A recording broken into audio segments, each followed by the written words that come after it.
Okay, good evening, everybody, and welcome to the City Commission meeting this July 2nd, 2026. This will be our last meeting before our summer break, so we have a lot to talk about tonight, and a lot of good things are happening, so we're very excited. I just want to remind everybody that tomorrow, on Saturday, on Saturday, the city will be celebrating the 4th of July, and it will take place on Fort Lauderdale Beach near Las Olas Boulevard. We'll have fun and games for families and kids starting from 12 noon into the evening, and our concert will begin at 7:30, and fireworks will begin when it gets dark, probably like 8:30, 8:45. We'll have fireworks and there you go, and for the first time in our history, a drone show, so we can save the ears on our animals and those who are sensitive to noise. So we're very excited about that, hoping everyone from the community can join us on Saturday, again, beginning at 12 on the beach and going throughout the day into the evening. So having said that, for those of you who are here for the first time, thank you and welcome to our City Commission meeting. We begin our meetings with the Pledge of Allegiance. So tonight we get to ask Shauna Roberts and Zuri and Zoe Williams. Where are you folks? Where are you? Where? Oh, they're there already? Oh, okay. May I ask you all to please rise? Ready to go. Don't forget to change the view.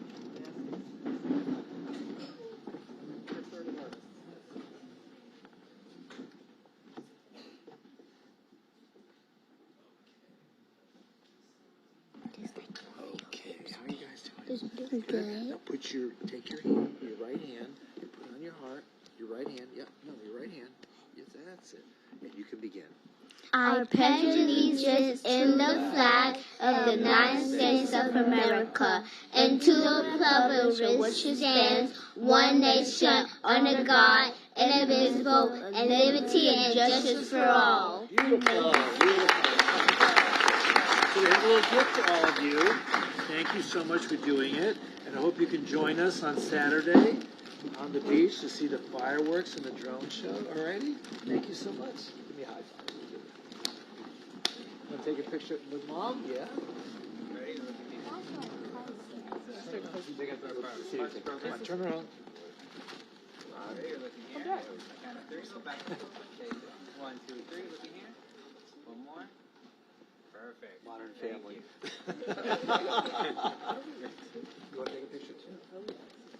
We can just go right through that. Oh, yeah, we'll take it. Yeah. Wait, come this way.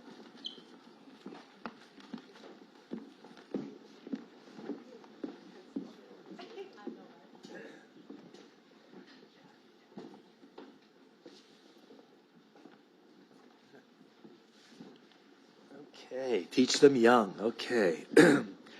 So tonight I would like you to all join me in a moment of silence. And in that moment, I'd like you to express your prayers and your thoughts on behalf of those who have passed away. This past week, an icon of the city of Fort Lauderdale, Dottie Mancini, passed away. And very sad to see her go. Yeah, she passed away. Yeah. Oh, I thought you knew. Oh. No. Okay. And also, we found out this week that Chrissy Everett, our Florida star, her cancer has returned. So please share in our prayers and hoping that she enjoys a quick recovery from that.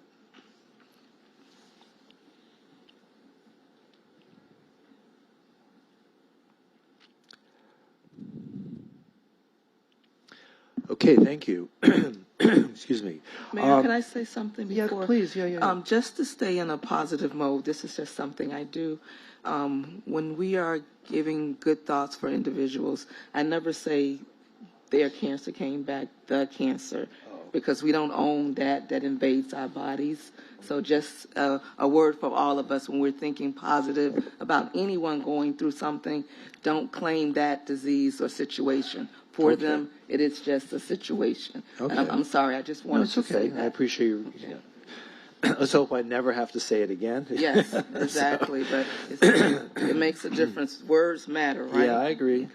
So at this time, I also want to announce some retirements of long-term employees. First of all, we have Sariman. I know I'm going to butcher your name. Sariman Simelis. Sariman has been a facilities worker in our Parks and Maintenance Department and has been with us for 20 years. So congratulations. Thank you so much for your service. And normally 20 years is our cutoff date when we take this moment to thank long-term workers, but we're going to make a special exception tonight because we're also going to announce the retirement of George Hruska, who's been in development services for a mere 19 years. But everybody knows George, and everybody knows what an amazing angel he has been in our community. So thank you, George, and he'll be working with us till September, and there'll be a retirement party for him in the next few days. But I just want to express the city's thoughts and thanks on behalf of everybody in the community for his retirement. So thank you so much, George. So having said all that, Mr. Clerk, please call the roll. Commissioner Herbst. Commissioner Glassman. Here. Commissioner Beasley Pittman. Present. Vice Mayor Sorensen. Here. Mayor Trentalis. Here. Thank you. So we have a couple of agenda announcements. There's going to be one walk-on resolution regarding the city manager, and then there's an agenda item revision. CR1, corrections were made to pages 17, 18, and 21 of the CAM. M8, corrections were made to the resource impact section shown on pages 9, 10 of the CAM, and M9, corrections were made to the resource impact section shown on page 22 of the CAM. So would someone please move to approve the minutes of the previous meeting and the current agenda as amended? So moved. Second. Moved and seconded. Please call the roll. Commissioner Beasley Pittman. Yes. Vice Mayor Sorensen. Yes. Commissioner Herbst. Yes. Commissioner Glassman. Yes. Mayor Trentalis. Yes, and the minutes and the agenda as amended are now approved. We have two presentations tonight. City of Fort Lauderdale recognizes individuals, organizations, or events, and takes this moment. And tonight we have two presentations. The first one regarding employer support of the Guard and Reserve to present the U.S. Department of Defense's 7 SEALs Award to the City of Fort Lauderdale. And the incoming chair, retired United States Army Sergeant Major Ken Judy, and accompanied by the ESGR volunteers Rebecca and Peter Kaspari. Want to please join us? There you are at the podium. Good evening. Push the button at the bottom of the speaker. Great. All right, Mayor, I'm going to invite you down in just a couple seconds, but I did prepare some just short remarks. Good evening, Mayor Trentalis, commissioners, and city manager and distinguished guests. My name is Kenneth Jude, and I have the privilege of serving as the incoming Florida chair for the Employer Support of the Guard and Reserve, also known as ESGR, a Department of Defense program that promotes cooperation and understanding between civilian employers and members of the National Guard and Reserve. As a retired United States Army Sergeant Major, I understand firsthand the importance of community support for those who serve in our National Guard and Reserve forces. It's an honor to be here this evening to present the 7 SEALs Award to the City of Fort Lauderdale. The 7 SEALs Award is the broadest and most inclusive recognition presented by ESGR. It recognizes organizations and community leaders whose support significantly benefits members of the National Guard and Reserve, veterans, and military families. The award symbolizes a commitment to those who serve and to the partnerships that help make military service possible. Our National Guard and Reserve members occupy a unique role in our nation's defense. They balance civilian careers, family responsibilities, and military service while standing ready to respond to national disasters, national emergencies, and overseas deployments. Their ability to answer that call depends greatly on the support they receive from employers, community leaders, and local governments.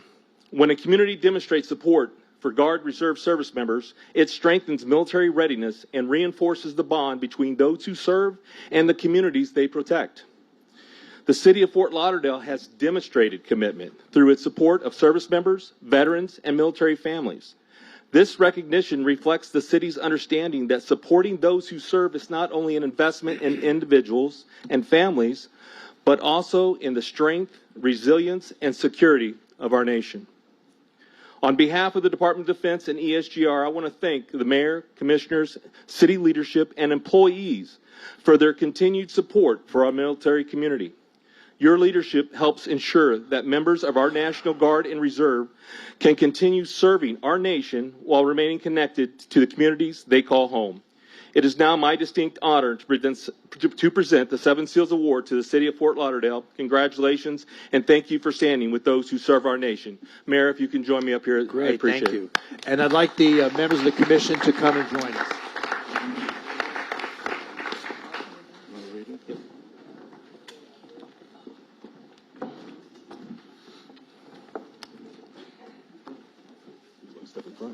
There you go. Let's go over there. Yes, sunshine. How you doing? I'm good.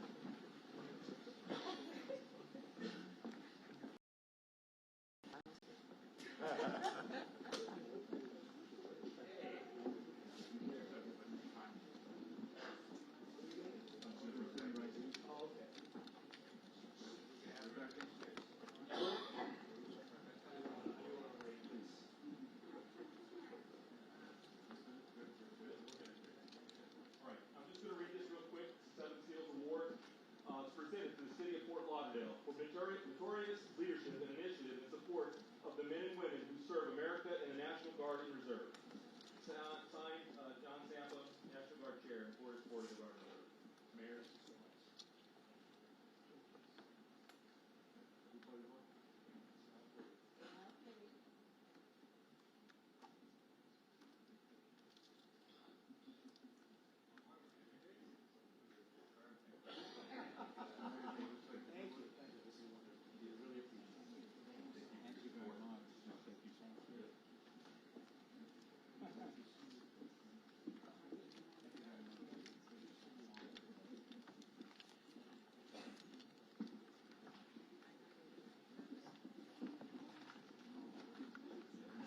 So the seven seals, for those of you who don't know what the seven seals are, these are the coat of arms, the seals of each branch of our armed forces, and we'll put this proudly in our office. So thank you so much.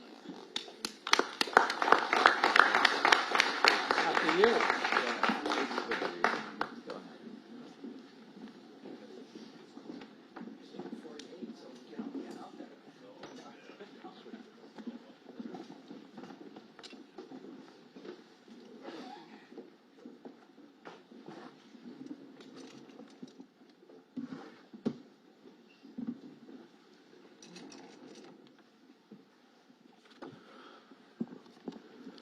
Okay, that was very nice. Thank you so much. And we appreciate the men and women of our armed services. And of course, the Vice Mayor is a reservist in the Navy, so we thank you for your service.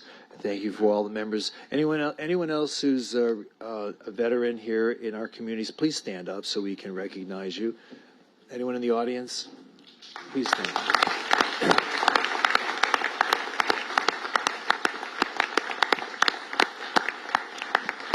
Again, thank you for your service. Now I'd like to invite the Vice Mayor to present a proclamation regarding July 2026 as Park and Recreation Month here in the city of Fort Lauderdale. And if the Parks and Recreation Department Director, Carl Williams, and the department's management team, if they can please join him at the podium. Thank you, Mayor. And Parks and Rec Advisory Board Chair Joy Oglesby, you here? Come on up. Is she not here? Okay. Great. Well, this is your excellent Parks and Rec team. Okay. So, in recognition of Parks and Rec Month, whereas Parks and Recreation plays an essential role in enhancing the quality of life for residents and visitors and communities across the nation, and whereas Parks and Rec promotes health and wellness for residents, and to reflect this commitment, the city has earned national accreditation from the Commission for Accreditation of Park and Recreational Agencies. And whereas the Parks and Recreation Department encourages time spent in nature through programs like the city's Circle of Life experience at Snyder Park, which is great, offering monthly nature tours and children's activities, and Club 55 Plus, supporting 800 members with social and wellness opportunities. Whereas Parks and Rec promotes active lifestyles through sports leagues, Fort Lauderdale Dive Team at the Iconic Aquatic Center, where a total of 4 world records were set over the last year. And whereas Parks and Rec supports childhood development by serving more than 53,000 snacks, 61,000 meals through the summer program, enrolling 478 children in the Play After School program.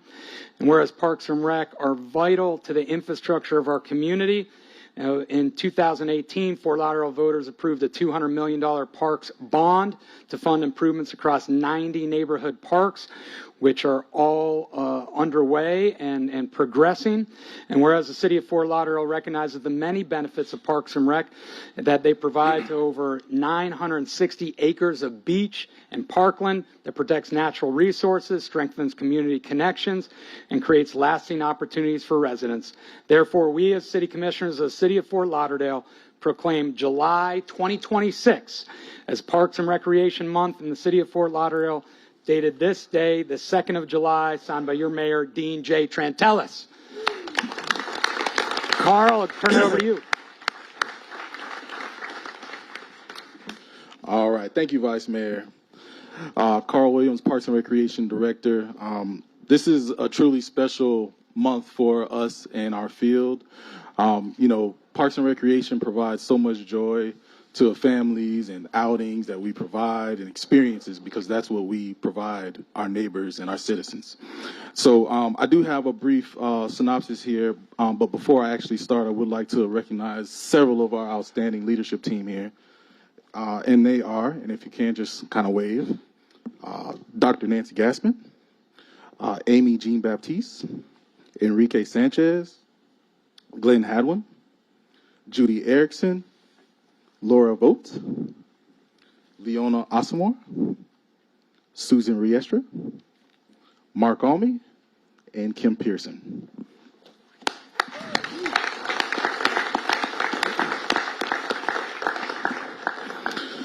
So this acknowledgement reflects the work of an extraordinary team that serves our neighborhood every day. Our parks, programs, and public spaces strengthen this city. They support the health and wellness, create safe spaces for play, build community, and improve the quality of life for all those who call Fort Lauderdale home. I want to express my sincere appreciation to our team, which is represented with some here today. Seasonal employees that we also help provide the services that we do. It's our commitment to keeping our parks welcoming, vibrant, and maintained. Their work often happens behind the scenes, but its impact is felt throughout every neighborhood. Thank you for this recognition and your continued support, and we look forward to celebrating Parks and Recreation Month all month this month. Thank you.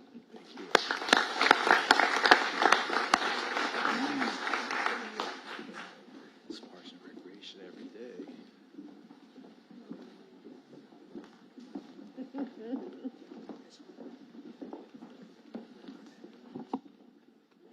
I'm sorry, I missed one person by mistake. Rob Dexter. You want us to stand? All right, stand up.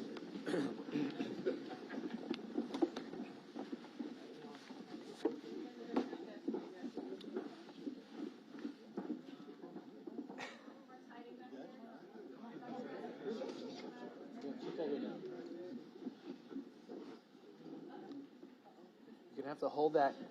You're gonna have to hold that phone up higher. You gotta hold it up higher. There you go.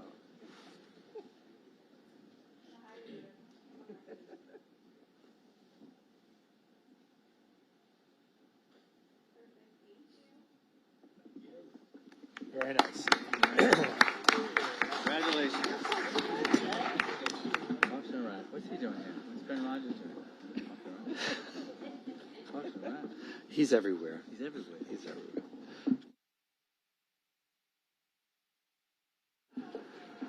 Okay, so thank you very much, and thank you, folks, and all the great work you do throughout the year. I think it's Parks and Rec every day. There's so many great things happening in our city. So we have a walk-on item, which I'd like to bring up now, if I could. This is a matter. Last Sunday, I got a phone call from a good friend of mine, Gene Pettis. He's an attorney here in town. And he called to say he needed to talk to me about something that's very important. So I said, well, what is it? And he said, no, I have to meet you in person.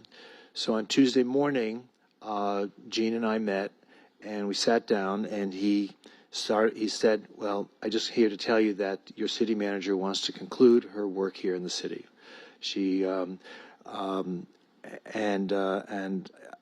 it came as a surprise to me that she wanted to leave the city. And so anyway, since then, we received a request by the city manager for the terms that she would like us to conclude her employment with.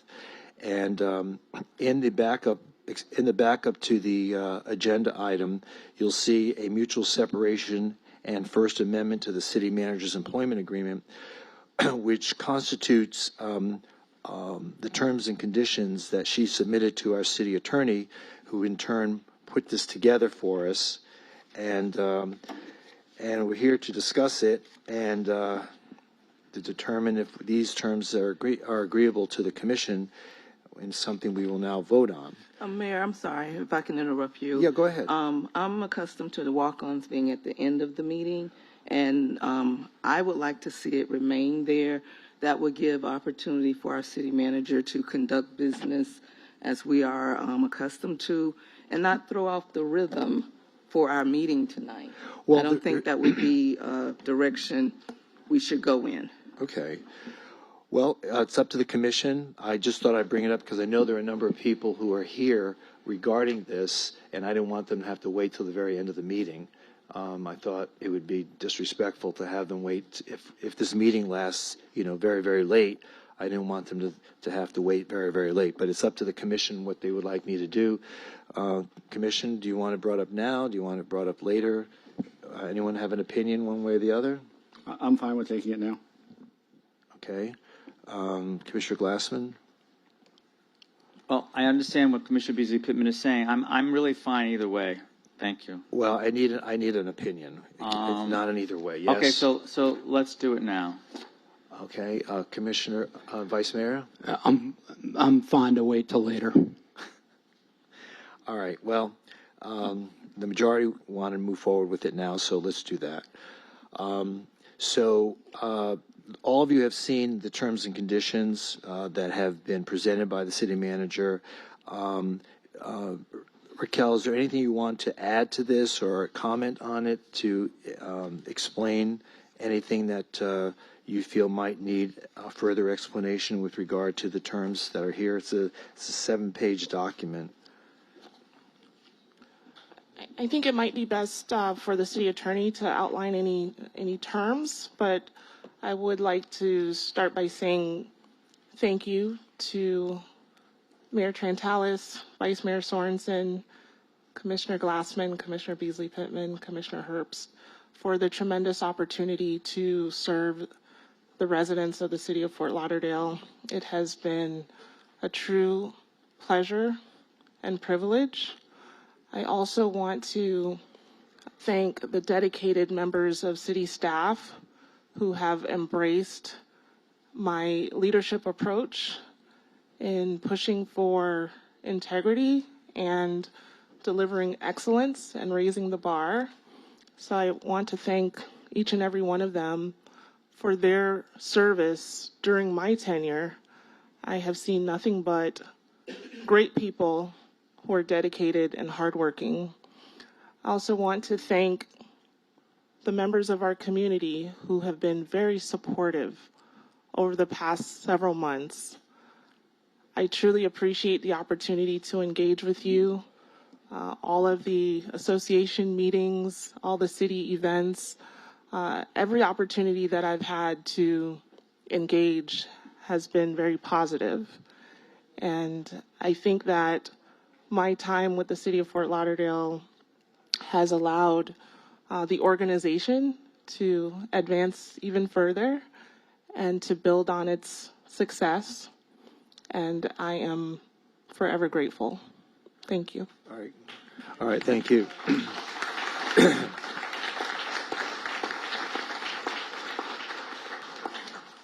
Okay, does anyone on the commission have any questions or comments with regard to the any of the terms of this agreement? I don't know how much time you've had to look at it.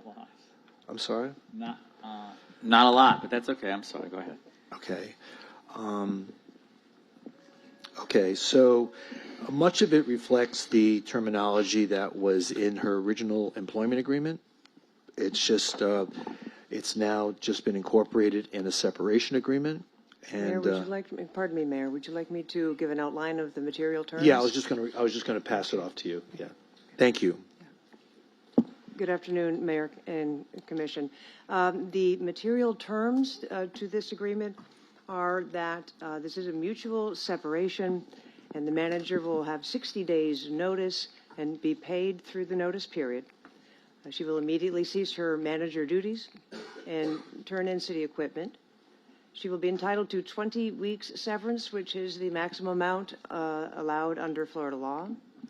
She will then be on unpaid administrative leave from September through December and be available as needed to assist with the transition with the new or interim city manager. At the end of the unpaid leave period, which is December 1st, she'll be paid her severance, all accrued vacation and sick time and sick leave and any other benefits to which she is entitled. Those are the material terms. Okay. Raquel, are there any other modifications or additions that you feel you want to make to this? No modifications to what is before you. Okay, so this contains all the terms and conditions that you requested? I'm satisfied with the terms as proposed. Okay. Mayor, if I could ask one question of the city attorney, and again, I apologize because I just read this very quickly. So on number 4, unpaid leave of absence, it says, in the event the manager is engaged by city to perform work during the unpaid leave period, she will be compensated for such work time at the hourly rate equal to her then applicable aggregate base salary on the effective date of this agreement. So who actually would make that decision? Is that a commission decision to hire the city manager to engage her to perform and work, or is that the decision of the interim or subsequent city manager? That is correct, Commissioner. The contemplation is that the manager would be available to assist an interim city manager in the transition and in any other way he or she would need, and that person would contact her exclusively. Okay, so that would be the interim manager's decision. That's correct. Okay, thank you very much.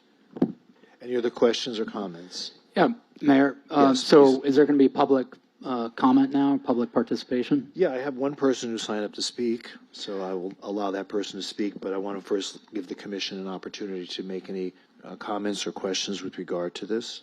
Sure. So I don't know if everyone knew about this, so I think we got to give a chance for folks to, participate. We are giving them a More chance broadly. to participate. Okay. So one person has signed up to speak. Anyone else have any comments or questions from the commission? Comments now? Yeah, yeah. Okay, I didn't know if you wanted to wait till after. the Well, we speaker. can wait. There's one person, Vanessa Apotheker. Is it Vanessa still here? Okay. Mayor, Okay. it's my understanding that there's an overflow room that has been opened up, so I'm not sure. But only one person has signed up to speak. I'm just mentioning that I don't know if that speaker is in that overflow room. Well, she is in the overflow room. So can someone go to the overflow room and try to? Oh, they are? Okay.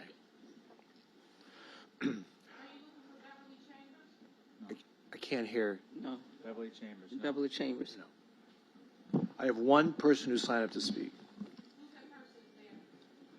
I can't hear. Vanessa Apotheker.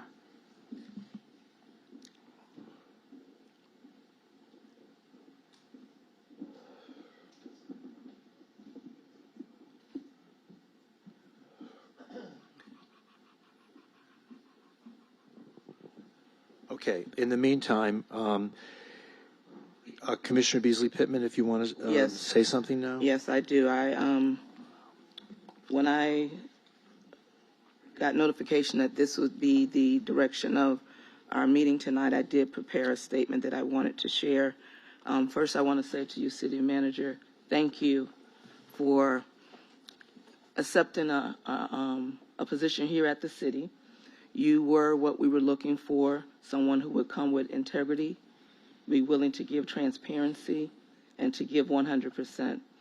I applaud you even from your contract that you initially put into place with the city. You came with intentions for longevity.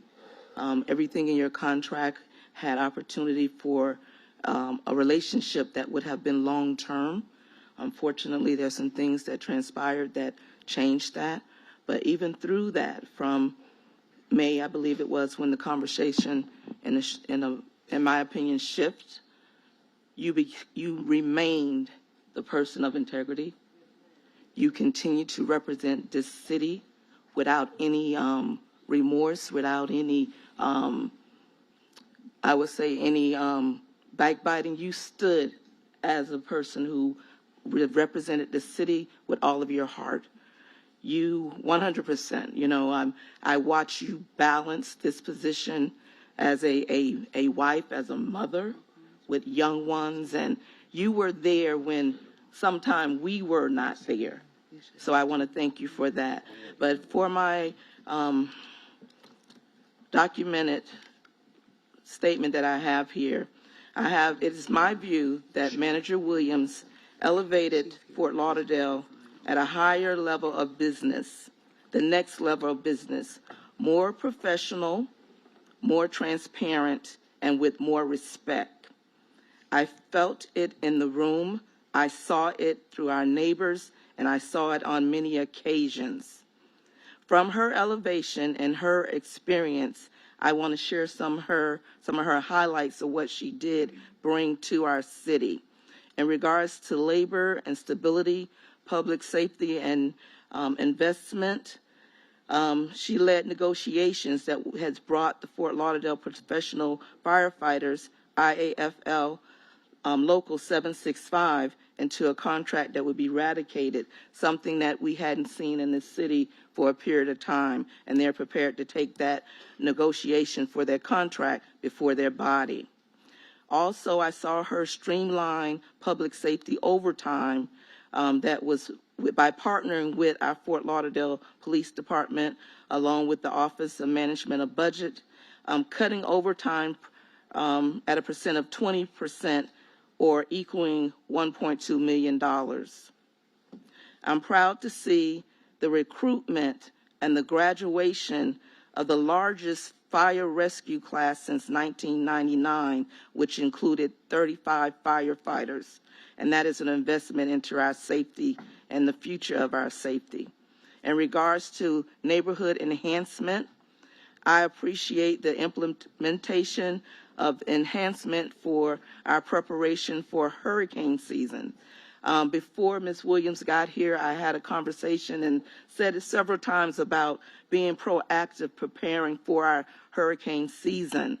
And with that, she came in and put into place an opportunity for our neighbors to receive pre-filled sandbags before the storm. Right now, in the middle of our hurricane season, once a month, you're able to go and get those free bags that are prepared for our neighbors. Last year, the city provided 4,400 pre-filled sandbags for our neighbors, eliminating the need for residents to fill them themselves and then stand in the line once a hurricane watch was declared. Being fiscal responsible and innovative, I've watched her reduce the city personnel budget, growth from 8.1 to 7.5. Also, there was a decrease of 5.8 that's coming up in our fiscal year, that's projected for fiscal year 27. Also, we are on track for revenue to be generated in the amount of $2.6 million. That's new revenue without raising property taxes. 4, in regards to professional culture, I want to thank you personally for your early mornings, your late nights, and those 10-day work weeks. Thank you for ensuring agendas were posted online timely. Thank you for creating and maintaining a professional atmosphere within the city of Fort Lauderdale. City Manager, for the last 15 months, you challenged complacency and you delivered results. I am grateful for your service to our city. I wish you well. God bless you. And I know there's much more for you in your career. The next city that picks you up, bravo.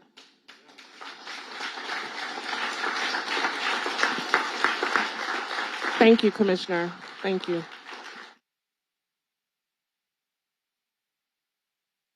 Vanessa, followed by Beverly Chambers, followed by Barbie Pearson. Hi, Mayor, Vice Mayor, Commissioners, Raquel, City Manager. I have not anything prepared because this was very last minute, but, and there's like 40 people in an overflow room right now, so that's why I wasn't able to get it.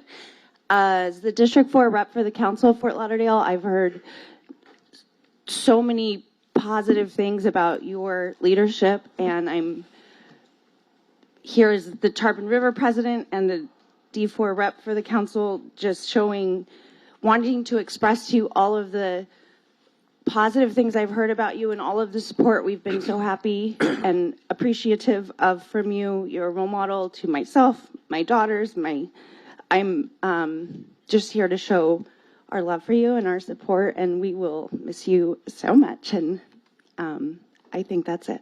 Okay, thank you. Thank you. Thank you. Is Beverly Chambers here?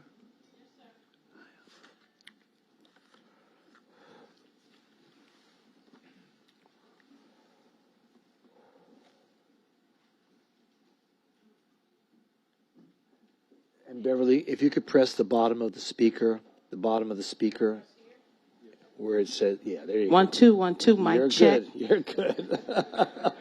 2 minutes. Okay. I thought it was 3. 2. There you go. Come on. Miss Williams, I love you. You have excelled way beyond most expectations. I had a whole different thing that I wanted to say to you, but I'm going to just come off the cuff. Please do not believe that everybody, as you know, does not feel the same way as the people that put you in this position today. Because I believe you had to make a very intelligent decision as to whether you were going to do your job, and you were doing it and doing it well, or sacrifice your family. Your family comes first, so I understand your decision. I understand you got pushed against the wall, and you didn't even fight because you have that spirit of humility. You are an anointed woman. You are a woman of God. Don't let the evil fool you and make you believe that this position that you're leaving today because of the decisions to keep your family healthy will stop you. You have so many people that will encourage you. You need to be encouraged. Keep up the good work. I love you. And please, by all means, please remember, you have an anointing. Don't ever let nobody try to take that away from you. They can slow you down, but they cannot stop you. All they can do is slow you down. To God be the glory and the best wishes and praise for you and your family. You are awesome.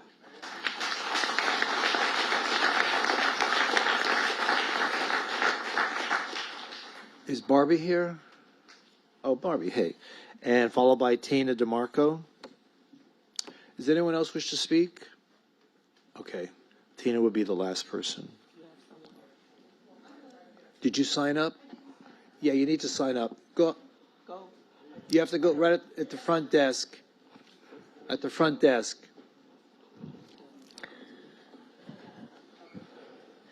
Hi, everybody on the dais and everything. And Raquel, I want to thank you for being here in Fort Lauderdale and helping guide us through. You were really special. I don't know what to say. We're going to miss you. You worked so hard to get us all on track, and you worked with everybody. And you're a special lady. And I wish you the best. Thank you. Okay, thank you.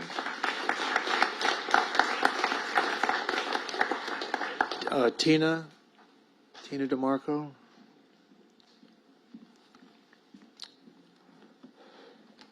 Good evening. Good evening. I just found out about this 2 hours ago. I want to read something to Raquel from the residents. I know we don't get a vote on this, but as one resident in the city, one of the thousands you've served, I'm saying it anyway. I do not accept your resignation. Not because you owe us more. You've given plenty. I'm saying it because the city is losing exactly the kind of public servant it claims it wants. Steady professionalism, focused on work instead of the noise. Earlier this year, when it mattered, the civic associations of this city stood up for you. Not out of politics, but out of respect for how you do the job. That respect hasn't gone anywhere. If anything, it's grown. I won't pretend the last few months have not been ugly. They have. But it's always the darkest before the dawn. And the dawn doesn't come for the people who walk away in the dark. It comes for the ones who hold on a little longer. That seems reasonable. True leaders aren't made in the easy stretches. They're forged in exactly the kind of storm you've been standing in. We fall. We get up. The whole story of anyone worth remembering.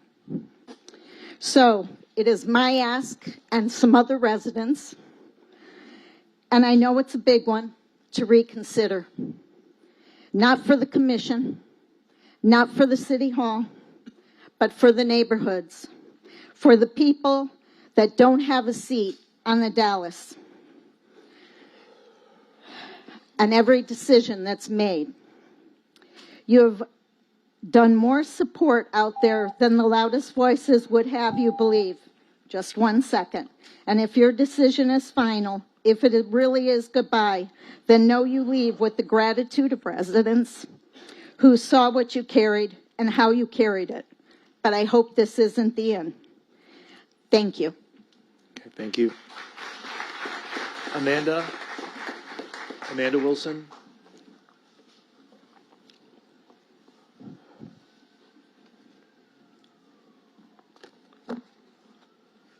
Thank you very much. I wasn't prepared to speak this evening. I wasn't sure this was even happening, but I know from my own personal experience how much that you've even helped the affordable housing city of Fort Lauderdale. And I've heard so many wonderful things about you from HOAs and other people. And now I'm a little confused because you come with such a great reputation, and how many city managers have we had in the last 7 years? I mean, it's been an open door policy. And now I'm starting to think, geez, is there a problem with the commissioners and the mayor? You know, I mean, I guess we'll have to wait and see what happens, but I think this is a really sad day. And all I can do is wish you the best. And I think all the voters out there, you have to think of who you're putting on the commission, who you're making mayor, and maybe it's time for a change. Okay, anyone else wish to speak on this item? There appears to be nobody else. So someone like to, so the request here, as I read this, is the city manager would like this to be effective tomorrow. So whoever makes the motion, I just want everyone to understand that that's the request. And we also have to determine who the interim or acting city manager is going to be, and we'll do that in a separate item. So do I hear? Mayor, I have some comments. Yeah. Thank you. City manager, this is a sad day. It's a sad day for the city of Fort Lauderdale. You have acted with intent. You've acted with excellence. You've driven an effective budgetary process. You have done an incredible job of navigating through complex union negotiations. You have done a fantastic job realigning the city organization, department, staffing. You've done that all with grit and dedication. we as a city commission have not supported you as we have should.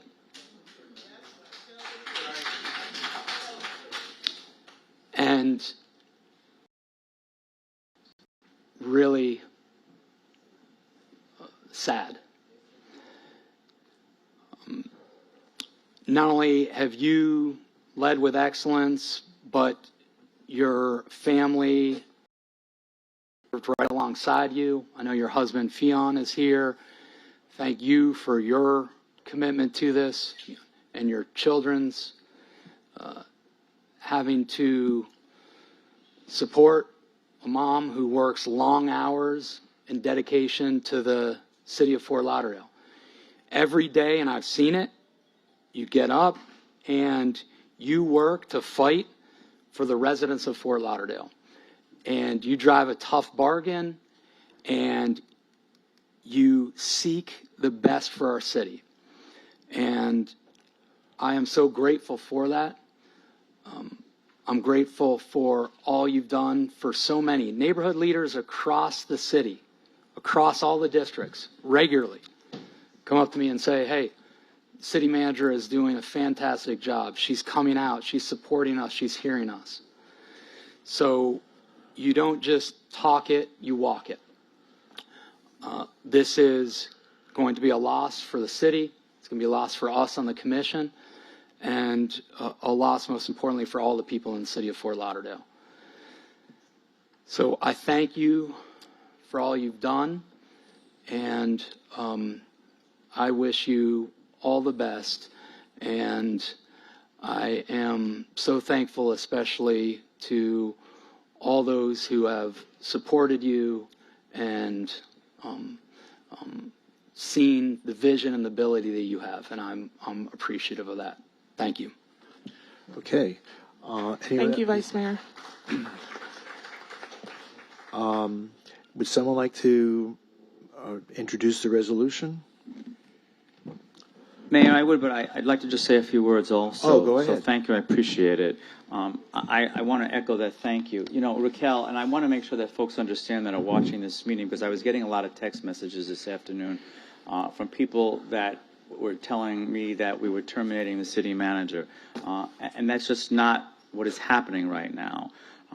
When the city manager did call me Tuesday evening, I expressed to her that I was surprised that she was giving me this information, that she was telling me what her plans were going to be.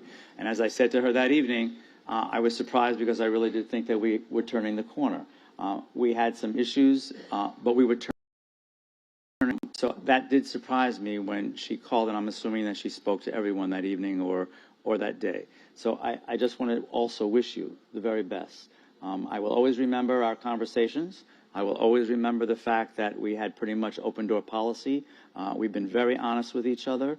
And I just want to wish you and your family all the very best, and thank you. This is not an easy job, but I do want to thank you for your service.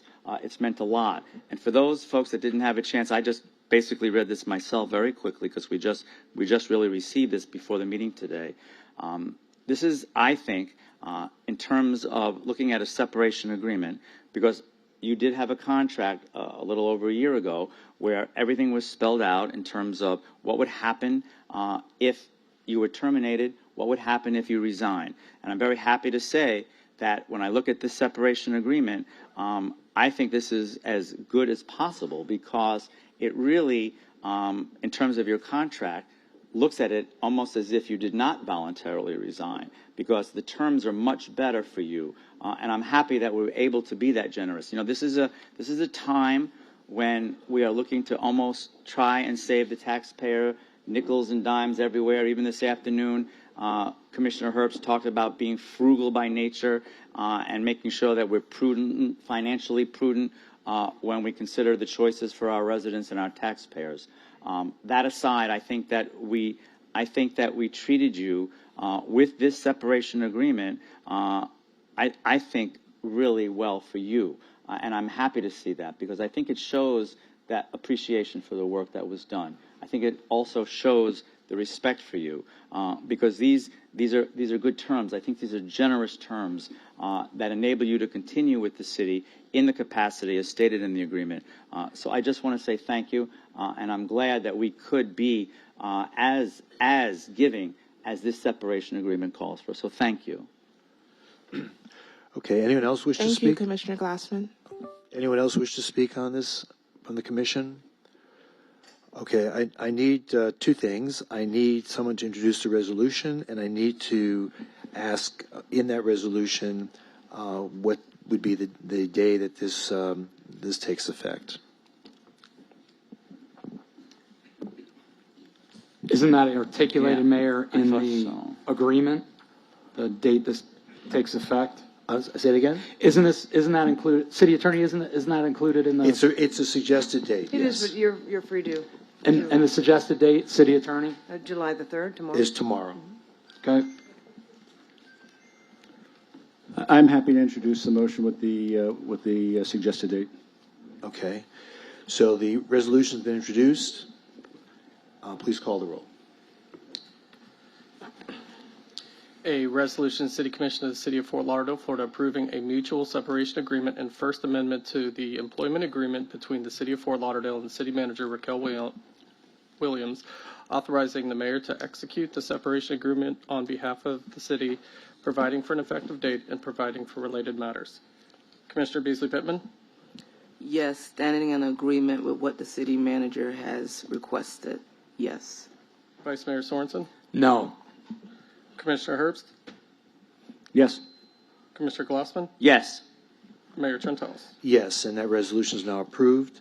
So we'll continue until midnight. I'll try to make the meeting go before and before midnight. Raquel, thank you for everything. We appreciate all the work that you did on behalf of the city. You set an example for a lot of people in this city, and we thank you for that. I know it was your decision to move on, but I know there are a lot of reasons for it, and we don't really need to go into all those. I know many of them were personal, and I do think that you brought a lot of good people with you, and you've helped move the city forward.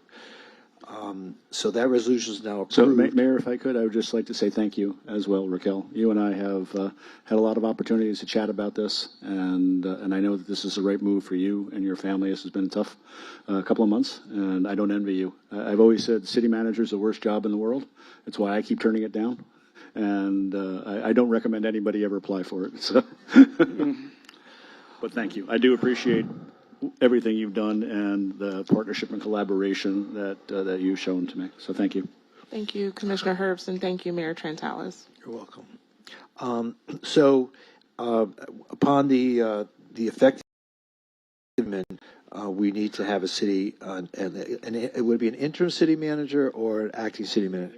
Yeah, I don't know what. Well, the charter change has not passed yet, so it's currently interim. Interim. Okay. No, it's currently acting. Will be interim. Okay. So we need to appoint an acting city manager. I recommend our deputy city manager, Chris, Chris, you're standing there in the back. Chris, is this something that you'd be willing to take on?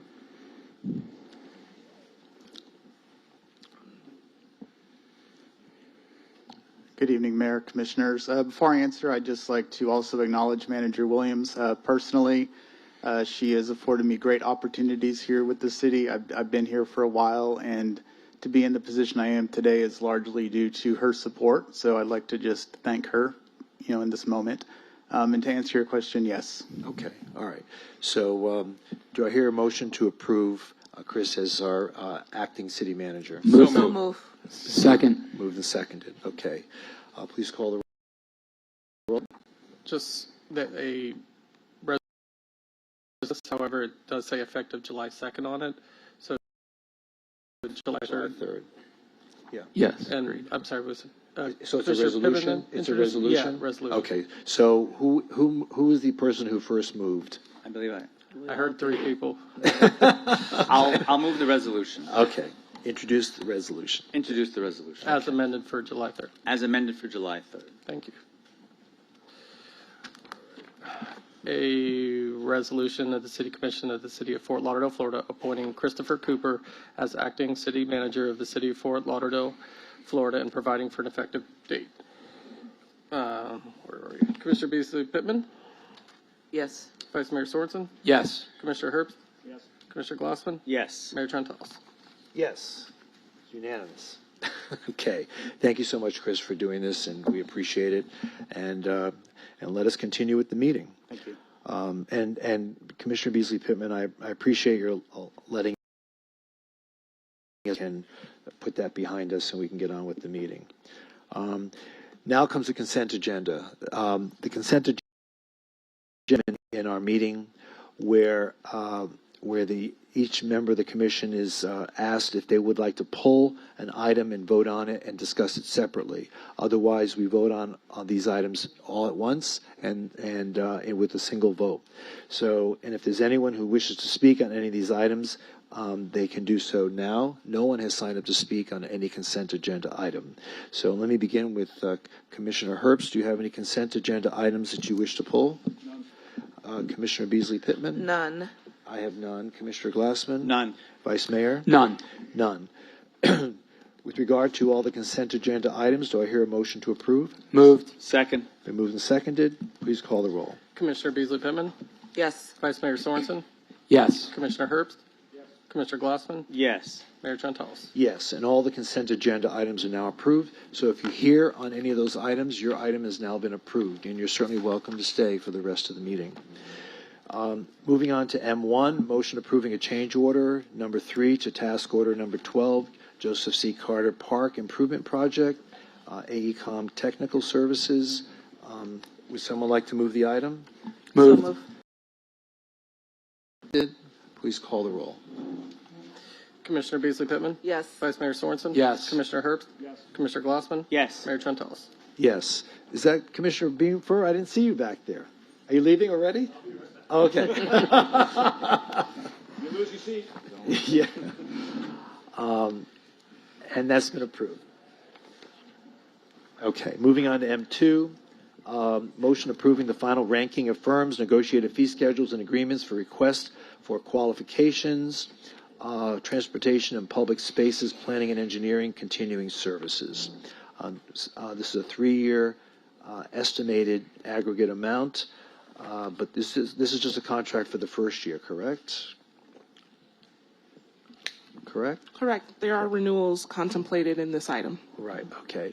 So do I hear a motion to approve M2? Moved. Second. Been moved and seconded. Please call the roll. Commissioner Beasley Pittman? Yes. Vice Mayor Sorensen? Yes. Commissioner Herbst? Yes. Commissioner Glassman? Yes. Mayor Trentalis? Yes, and M2 is now approved. M3, motion approving a change order number 35 for construction management at risk services phase 2 for the new police headquarters, Moss and Associates. So, City Manager, this is for things that we have come up with that we want changes to the property. Is that basically what M3 is about? There are some city-directed changes that are a part of this change order. There are also some changes that we feel should have been captured in the design of the project, and we're working through that with our vendors. And some of the items here also are under warranty, so there's a multiplicity of change order items in here. They don't all have the same origin. So, but is the 1.191 million covering those other items as well? So there are several items in this change order, and the totality is valued at that 1.19 million. I'm going to ask Anthony Fajardo to come up and share any additional details. Yeah, because we're not paying for those. We're not paying for warranty items or things that we thought should have been in the original design. Mayor, no. Anthony Fajardo, Director of Development Services. So the items that are in here, some of the bigger items are relate to the dumpster enclosure that we had to revise, to some fencing for the Sally Port, those types of things. Anything that falls under an errors and omissions, we're putting in that bucket. Anything that falls under warranty, we're dealing with that way. So that's not really That's not part of this. Okay, so that's not really part of this. Okay. All right, thank you. I just wanted to make sure. Barbara Stern, you asked to speak on this?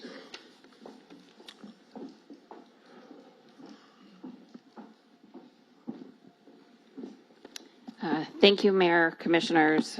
Ben, here again, I'm glad that there was clarification to make sure where we are, because I don't think we've seen an update on where we are on errors and omissions. And with these change orders, it's a little bit concerning that we keep coming back. And I know there's going to be more because we've now heard about additional problems at police headquarters. There's a design issue from what I understand with the AC. So when one AC dies, it shuts down throughout the system. I'm understanding that there are issues with the exhaust in the shooting range. If these are all design flaws and we're getting change orders again and again, how is this being addressed? And have we learned from our mistakes? We're going to be dealing with City Hall and the parking garage in Holiday Park soon. We need a peer review study to make sure that the plans are done properly the first time. But it is concerning to keep hearing about change orders that come back due to design flaws. So I'm just hoping that we get that squared away and that we get our money that we're supposed to be getting back as we're approving these change orders. And this is nothing against Moss. They do a great job. I know that these design problems come from a different entity. Mayor, I just also want to take a point of privilege. Earlier tonight, we had a moment of silence. I just want to mention as well the lives that were lost in the destruction in Venezuela. And for the community who's gathering support and materials, one of our very own partners at FXE, W Aviation, they've been collecting supplies. I know they've sent information, so they've got their planes. They're bringing down supplies down there. They're doing everything, and they're such a great partner for the city that if you have some point this evening, it'd be nice if we give some recognition or put out that information that was emailed around the city. Commissioner Herbst, I know that's in your district, but it's great they have the plane. We should be taking advantage of those resources. Who is this again? W Aviation, and Commissioner Herbst, I don't know if you want to fill in with more information. Sure. No, thank you, Barbara. So yeah, so W Aviation and Ignacio, the CEO, has undertaken this effort to assist in disaster relief. So again, anything we can do to gather more supplies and assist them in this effort, I think would be just greatly appreciated by everybody. Thank you. Thank you for bringing it up, Barbara. Sure. I had read that they were having issues getting the supplies into Venezuela. Has that been taken care of now? I noticed that I had read that there was a real bit of backup, and because they just did not have the ability to get everything to the country. Has that changed at all? From my understanding, W Aviation is not having any issues. They have a lot of boots on the ground. I know we've got a lot of our firefighters down there too doing rescue efforts. The stories that you're hearing, not even remotely close to how devastating it truly is. So any kind of aid and support, even if there's a delay, an extra day, something, everything helps. And I know they shared information with the city. I know the city, we just put out a blast about resources and what we're doing. And I just think it would be great to utilize one of our own resources here. They've got the planes, they're taking supplies down. And I think we as a city need to step up and take advantage of that if we can. Great, thank you. Thank you. Thank you.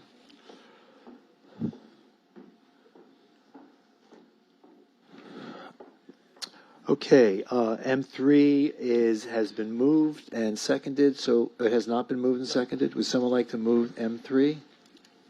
Moved. Second. Okay, M3 has now been moved and seconded. Please call the roll. Commissioner Beasley Pittman? Yes. Vice Mayor Sorensen? Yes. Commissioner Herbst? No. Commissioner Glassman? Yes. Mayor Trentalis? Yes, and M3 is now approved. M4, motion approving the final ranking of firms, negotiated fee schedules, and agreements for requests for qualifications, structural engineering continuing services with BCC Engineering. Would someone like to move the item? Moved. Second. Been moved and seconded. Anyone have any questions? No one to sign up to speak?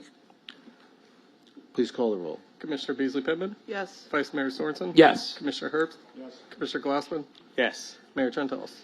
Yes, and M4 is now approved. Moving on to M5, motion approving the final ranking of firms, negotiated fee schedule and agreement for requests for qualifications, construction engineering inspection services for fire station number 13 and emergency medical station number 88. Someone please move the item. So moved. Second. Been moved and seconded. Please call the roll. Commissioner Beasley Pittman? Yes. Vice Mayor Sorensen? Yes. Commissioner Herbst? Yes. Commissioner Glassman? Yes. Mayor Trentalis? Yes, and M5 is now approved. M6, motion for the City Commission to accept grant funds from the Federal Aviation Administration for construction of the Runway 27 Bypass Taxiways project at the Fort Lauderdale Executive Airport. No one has signed up to speak. Moved. Second. Been moved and seconded. Any questions? Please call the roll. Commissioner Beasley Pittman? Yes. Vice Mayor Sorensen? Yes. Commissioner Herbst? Commissioner Glassman? Yes. Mayor Trentalis? Yes, and M6 is now approved. M7, motion approving the final ranking of firms, negotiated fee schedules, and agreements for requests for qualifications, design of sidewalk improvements citywide. No one has signed up to speak. Someone like to move the item? Moved. Second. Been moved and seconded. Please call the roll. Commissioner Beasley Pittman? Yes. Vice Mayor Sorensen? Yes. Commissioner Herbst? Yes. Commissioner Glassman? Yes. Mayor Trentalis? Yes, M7 is now approved. M8, this is a motion approving an interim agreement with Holiday Park Parking Partners, LLC, for the Holiday Park Parking Project in substantially the form attached here too. Has everyone had a chance to review it? We have a few people who've signed up to speak. I'll start with... You are so entitled. Do you know that? Okay, so representing the River Oaks Republic, we have Mr. Ted and Sarah, followed by Cody Keiss. You signed up. Wait, she has you down here. Okay. Good evening, everybody. proceed. My name is Ted and Sarah, President. What of is the River- STP? Is that an that's, oil? I'm going to explain. Is that an oil STP additive? stands for Same 10 People, which was actually brought up years ago with our former city manager, Greg Chevarria, who called myself and Vanessa Apotheker nothing but STPs, the same 10 people that show up and speak up at meetings that we really don't care about, which was kind of a degrading statement. We have So, seats now. and then the STP statement was brought up again last week. So the more things change, I guess the more things stay the same.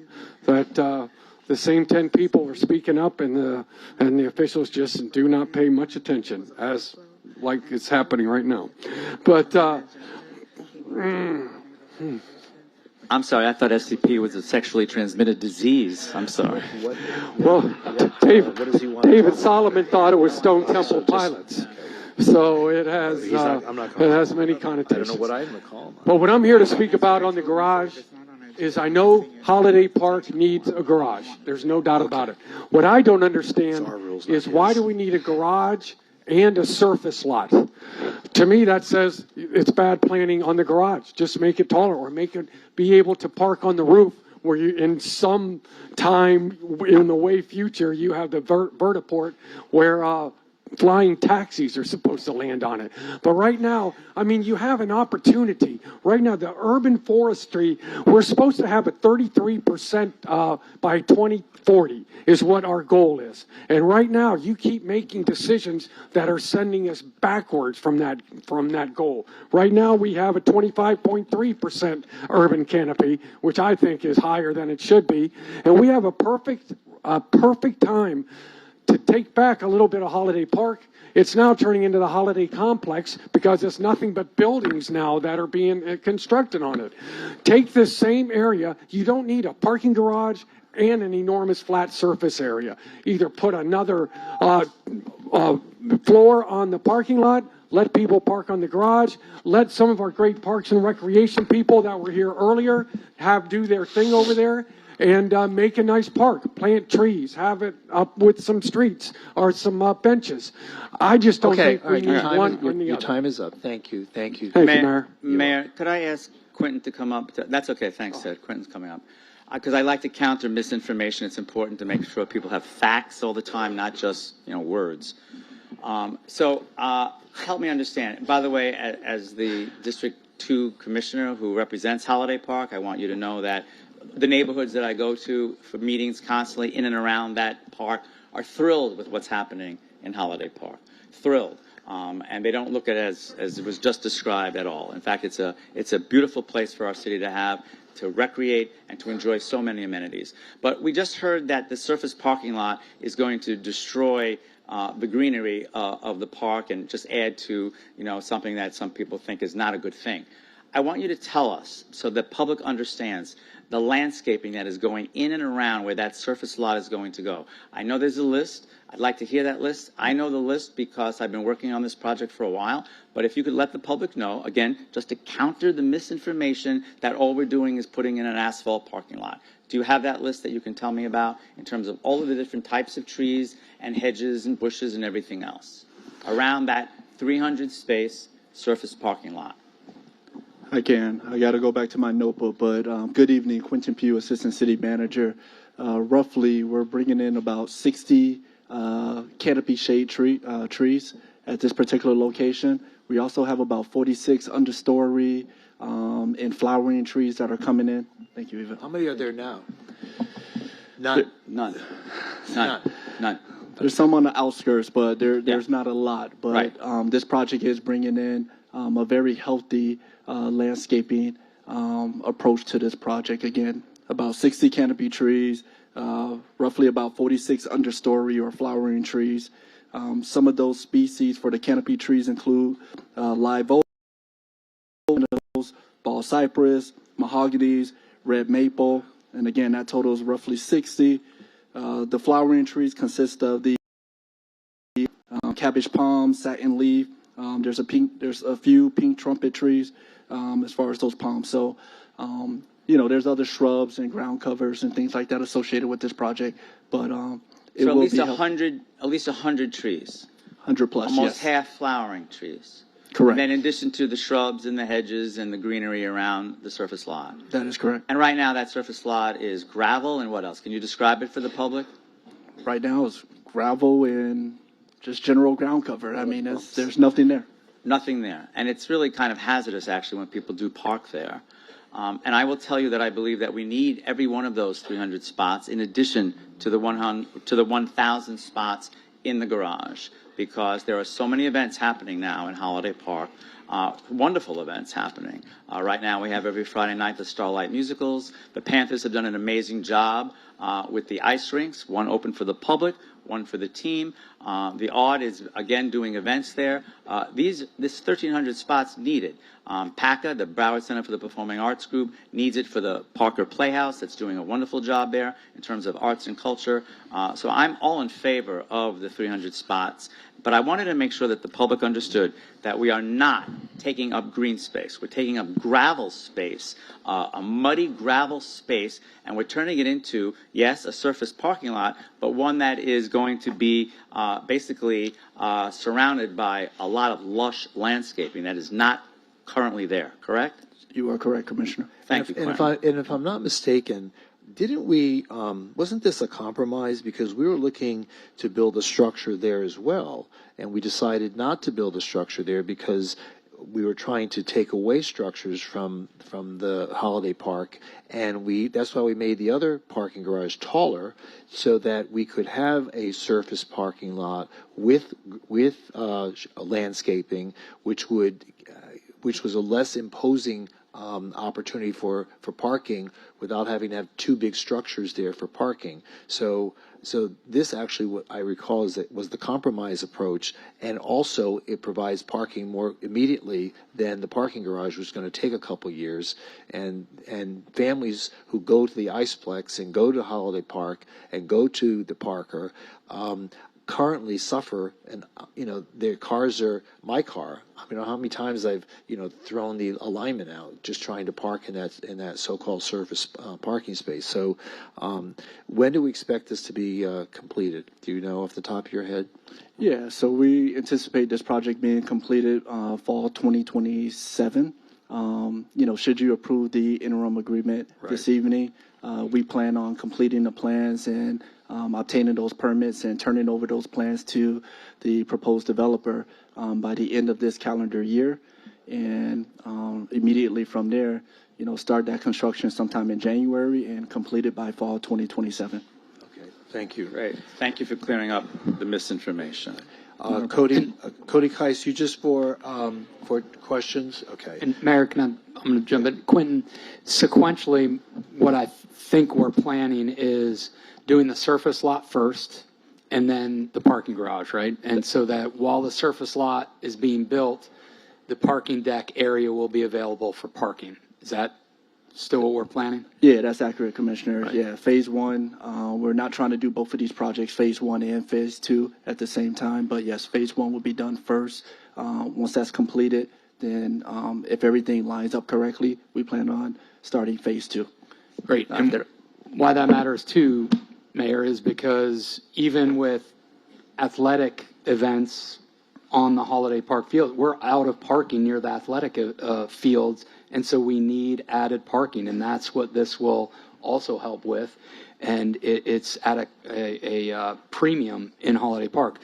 One of the other components we've talked about, Quinn, and I know there are maintenance and cost implications, but we've explored some degree of semi-permeable, permeable material for that surface parking lot. Are we still heading in that direction?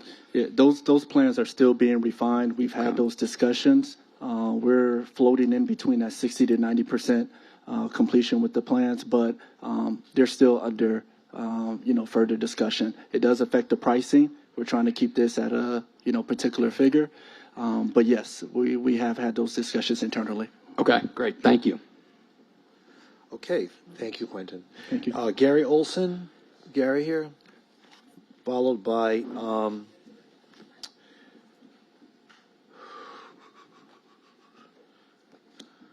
I guess that's it, just Gary.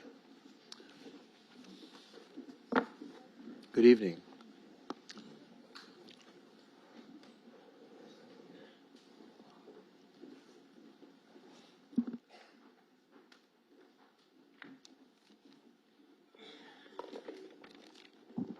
Is it on? Yes. Okay. Gary Olson, big fan of green space in Holiday Park. If you vote to approve the proposed interim agreement tonight, the paved surface parking lot, Phase 1, is a done deal. Holiday Park will lose almost 5 acres, 4.82 acres, of green space, the equivalent of over 3.5 football fields, including end zones. You will be paving nearly 5 acres of paradise, putting up a massive paved parking lot. Shout out to Joni Mitchell. To add insult to injury, Fort Lauderdale taxpayers will lose almost $5 million to fund this boondoggle. All of the FTL War Memorial businesses are told to, quote, please use the field across from the FTL War Memorial for parking. The FTL War Memorial businesses have basically converted the 5-acre parcel into their own private parking lot. There is no rationale for Fort Lauderdale taxpayers to pay $5 million for FTL War Memorial's paved business parking lot. Commissioner Herbst, Holiday Park desperately needs your help. At the City Commission conference meeting on December 16th, 2025, you addressed and debunked the arguments for a surface parking lot. Starting at the 5750 mark, you addressed why you never understood the point of the surface parking lot, stating that you were a big fan of green space instead. Commissioner Herbst, the public overwhelmingly agrees with you. In July 2025, Change.org had if I could go just a little bit. Just finish your thought, please. If in July 2025, Change.org had a petition entitled "Help Protect the Grassy Green Space at Holiday Park." The petition got over 500 signatures, including mine. In September 2025, the petitioner was convinced by a city commissioner or commissioners that the surface parking lot plans were moving forward and the surface parking lot was a done deal. There was nothing further the petitioner could do, so she dropped the petition. City commissioners, represent the public interest and reject the proposed interim agreement. Thank you. Thank you. Well, I want to thank you for bringing history back around, and I'm happy to say I still think it's a very bad idea. And the reason for that was when we committed to build a multi-level garage over there, the purpose of that was to eliminate the parking on the grass. The whole idea was to create more open space for the park users. It wasn't to have two. It wasn't to have a surface lot and a multi-story garage. I agree with comments that have been made that if we need more parking, we should have gone up another floor on the garage. It's asinine to me that we are going to take away green space, put up a multi-level garage, and then turn around and pave over green space. It never made sense to me. It was not the original intent when we did the parks bond. The intent was always to free up green space that was being utilized for parking for events over at Parker Playhouse and so forth. So I don't understand why we're doing this, and I certainly don't support it.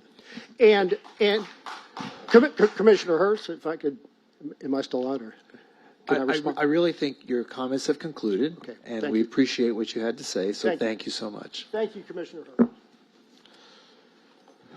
Anyone else wish to speak on this item? There being none, anyone have any other comments or questions with regard to this item?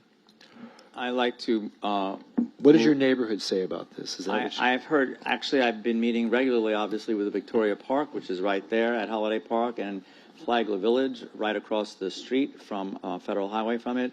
And I've heard absolutely nothing but positive comments, looking forward to it.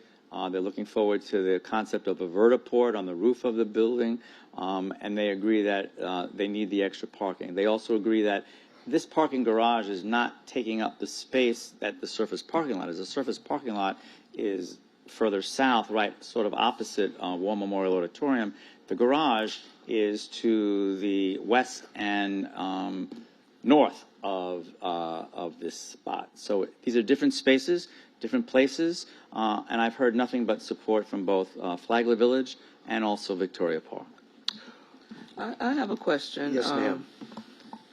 In regards to the parcel that's going to be paved, that it's being called the green space, and not to be disrespected, but I've been here all my life, and I've only known that to be a place where people parked.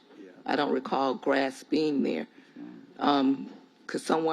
Is that a fact? Because I've only known it to be an unleveled area that was used for parking. Right. That's true. So are we actually taking away green space? No. It's basically been a dirt site. Gravel. That's all I remember from graduations from 1975, the first graduation I went to. Right. So I'm If I can reply to that, because it's a good question. So the whole intent was to return that to green space. It was acknowledged that it had been utilized for parking for generations, to your point, and the idea was we would go vertical with parking so that we could restore that and actually make it an open playing field for people to use as passive recreation, as opposed to, one of the things that we have with most of our parks is active recreation. We've got ball fields, we've got dog parks, we've got soccer fields, Pickleball, football don't forget fields, that. pickleball. Can't forget the roller skating rink that became pickleball. Now we have ice skating rinks. So we've got, jogging trails and fitness trails and basketball courts and assorted other active uses in our parks. We have very few spaces that are just passive use, where you can just go out there, put out a blanket, and relax and have a picnic and enjoy, the open space and being in nature. Not everybody wants a field. Not everybody wants a playground. Not everybody wants a basketball court.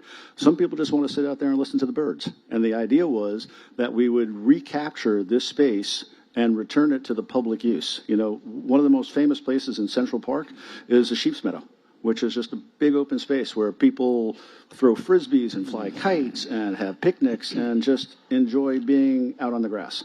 And that was the plan when we decided to incorporate this funding into the Parks Bond. I will tell you the biggest mistake that we made was we picked a round number for the Parks Bond of $200 million, not because that was the amount of money that we needed to complete all the projects, but it sounded good. And that only included $7 million for the parking garage. And we knew the day that we did that it was a $30 million project. And there was never been any funding, and that's why we've waited, all these many years to be able to get the project done. That's why we had to go the P3 route, because the funding wasn't there. So had we actually done some truth in budgeting and put a $225 million bond in front of the public and gotten the appropriate level of financing that we needed to build this, we would have had it done at the same time Parker Playhouse was being renovated. I talked to the folks from the Performing Arts Center who begged me to come back, because I sat on the finance committee there, begged me to come back to the city and allow them to build it. Because candidly, they could get it done a lot faster and a lot cheaper than we could, because they were already mobilized and out there. And we couldn't move quickly enough, and we didn't have the financing because we only had $7 million. That being said, the idea was always to restore it, and return it back to public use. So I agree with you. It is a gravel parking lot, but it shouldn't be. All right, Mayor, wait. Let me just say Go something. ahead, Let me yeah. just say something. Go ahead. The wonderful thing about Holiday Park is it's a big park. And for all the uses that you described, the active uses, there's plenty of space for passive use. Holiday Park is a big place, and all the times I've passed by or walked through Holiday Park, I never saw anyone felt like they were crimped in their wanting to throw a frisbee or walk their dog or lay a blanket out, and that's a wonderful thing, because the park is something for everybody. And I believe one of the reasons why we wanted to put the surface parking lot there was as a convenience for those who are using the Iceplex, because the parking garage is not across the street from the Iceplex, and it's a convenience for families who go there either whenever they go there, but oftentimes late at night.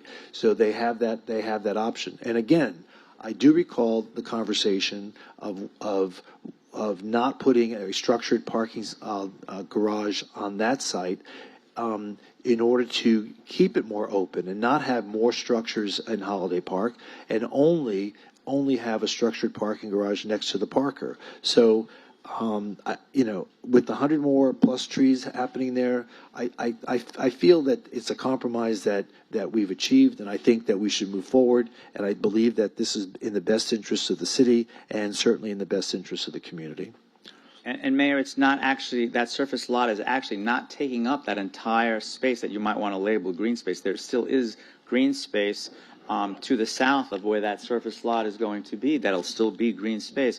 I just wanted to make one correction, though. If memory serves me correct, when we were contemplating the parks bond, actually the 150. Right. We actually, Commissioner Herbst, increased that number because we thought we might need some additional funds.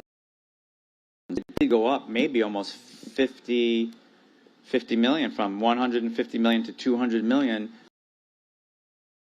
Ballot, which the voters voted on, but that was a very conscientious decision to increase that number, and we did that in conjunction with all of our partners that were working on that bond with us. With the exception, Commissioner Glassman, of the requisite amount of money needed to build the garage. We knew from day one that $7 million wasn't going to get the job done. That basically barely covers a surface lot, let alone a 4-story parking garage. With I will remind everybody, a contractually guaranteed 600 spaces for Parker Playhouse. We knew we had to build at least a 600 space garage to begin with. And average price of a parking space is $30,000 a space at a bare minimum for that. So $7 million, we're never going to get the job done. I can do the math. It doesn't get us there. I understand. I just wanted to correct the All record to the amount on the bond. Okay, let's move on. Thank you. All right. The motion's been made and seconded? Someone like to move the item? Yes, I'd like to move the item to approve the interim agreement with Holiday Park Parking Partners. Okay, I need a second. Second. Moved and seconded. Please call the roll. Commissioner Beasley Pittman? Yes. Vice Mayor Sorensen? Yes. Commissioner Hurd? Because of the surface parking lot, no. Commissioner Glassman? Yes. Mayor Trentalles? Yes, and M8 is now approved. Moving on to M9. This is motion approving an interim agreement with FTL City Hall Partners, LLC, for the City Hall project. I have a number of people sign.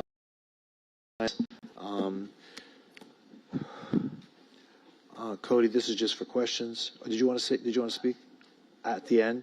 Okay. Let's see, Robert Kelly. Robert.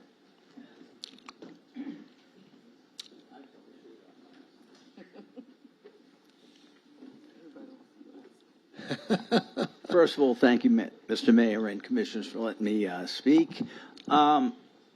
Some of this might not make as much sense because I should have probably gone later on in the presentation. Other people are going to speak, but I'll make the best out of it. So what I do is I run a program for LIUNA training, which is located here in Broward County, and that's to train laborers for Local 1652. And I'll kind of explain how it could help some of your constituents, for example. Our apprenticeship program is recognized by the state of Florida. It requires 144 hours of training by, say, me and some other trainers, and then they get 2,000 hours of on-the-job training, which they get paid for. Okay, and they have to do that for 2 years, so it's 288 hours of training with me, 4,000 hours of OJT on-the-job training, again, which they get paid for. So it's like pay, as you learn. The other thing is we don't charge the participants anything for training. Okay, it's free. So a lot of this training would be very expensive if they ever tried to take from an outside provider. And the idea of all the training is obviously if we improve the skills of people, it improves their opportunities out there. It's good for both your constituents that are interested in the program, and it's also good for the contractors that are out there, the employers out there. Just to name a few things we train in, our emphasis is always on safety, but we do OSHA 10, OSHA 30. Can you speak to the item? The item is about the City Hall interim agreement. Can you speak to that issue? Well, this is kind of what I was told to speak about, the aspect of like what we train people in that would be maybe helping do that. So you feel that the people that work within your union would be able to contribute to the construction and development of the site? Yeah, Okay. in the sense of, yeah, that's what we do. Like concrete, I mean, I'm almost done. Okay, go ahead. I mean, like we train people in concrete placement and finishing. Obviously, you know, if you look around Florida, it's mostly concrete, right, placement and finishing. Or it's cinder blocks, right, and with mason tending, scaffold building. We do Florida DOT, we're approved for that. And pipe laying, sewer work, stuff like that. Yeah, all our members we train them in that. It would be maybe somebody interested, like some younger people that want to learn, become apprentices that you guys represent. We would give them that opportunity. It's not going to cost them anything. So thank you for your time. All right. Well, thank you so much for coming You're tonight. I have Paul Gibbs, followed by, is it Andres Relli? Followed by Kristen Reed.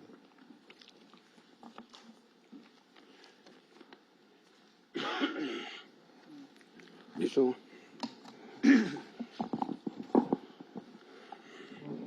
R7. Okay.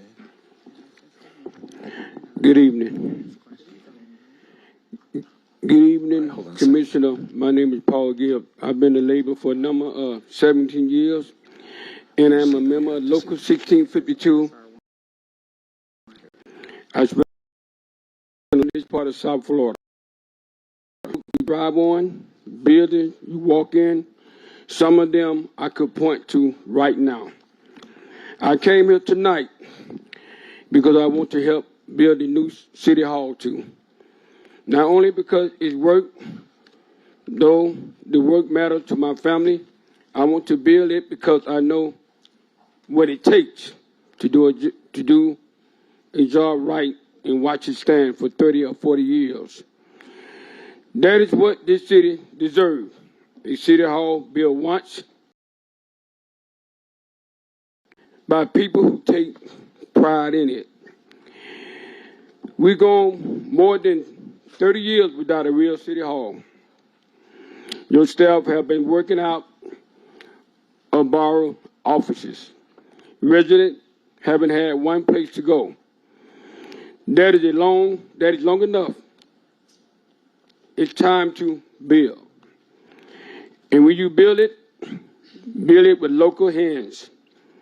Give it to the men and women who live here, who know this climate, who will still be in this country long after the job is finished.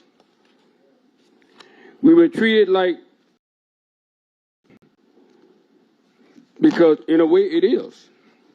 It is. You're paying for it. Yeah. I'm not here against anybody. I'm here for something. Good work done right by local people on building this community. We use a decade. Thank you for your time and thank you for moving it forward. Thank you.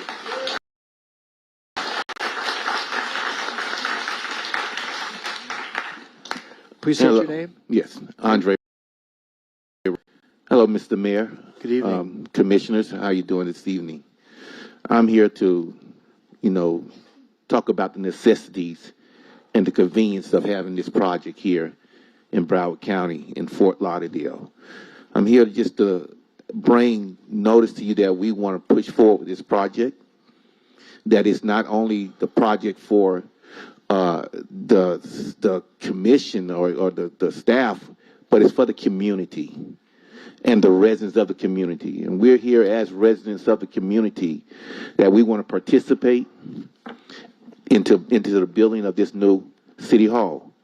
We hope that you guys look forward because, as you say, in order to stop crime, give someone a job. A job stops crime.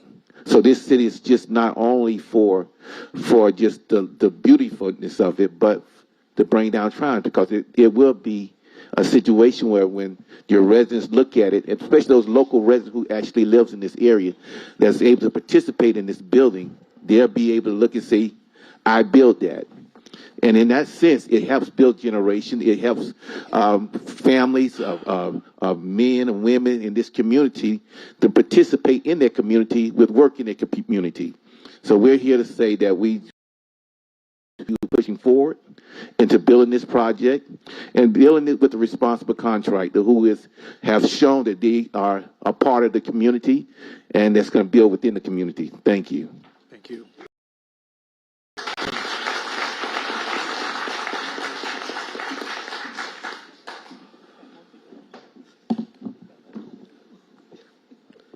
Good evening, everybody. My name is Cody Keese, and I'm the managing partner of FTL City Hall Partners and president of Core Construction. I'm not going to take up too much of your time, but I just wanted you all to see that, we talk a lot about the reports and about square footages and budgets, but I wanted you guys to see tonight just a glimpse of some of the people that would be participating in this project should it moves forward. So if you're here tonight supporting the new City Hall, would you mind standing real quick? These are real people with real faces, with real mortgages. Be happy to work on a project like this, whether it's Styles Construction, our architectural partners, everybody that's here. So I just wanted you all to see what actually goes into a project and gets us to this point. And I also wanted to thank the staff that's worked with us for the last year through this entire process. Thank you. You guys have a seat. Thank you. Cody, quick question. Thank you. Thanks for being here. Will LaUna be part of the city Holiday Park parking garage? Will they be working on that? Yeah, so Core ourselves have been partners with LaUna since the late 70s, and they've been a part of our projects all across the country, and we work with the apprenticeship program with us, and they will have a seat at the table to competitively bid all of the work that we have going on. Great. Including the substations? Every project that we work on, yes, Great. sir. Thank you. Absolutely. Kristen Reed. Is Kristen here? Mark Tickerman. Mark, I haven't seen you in a while. Oh. Okay.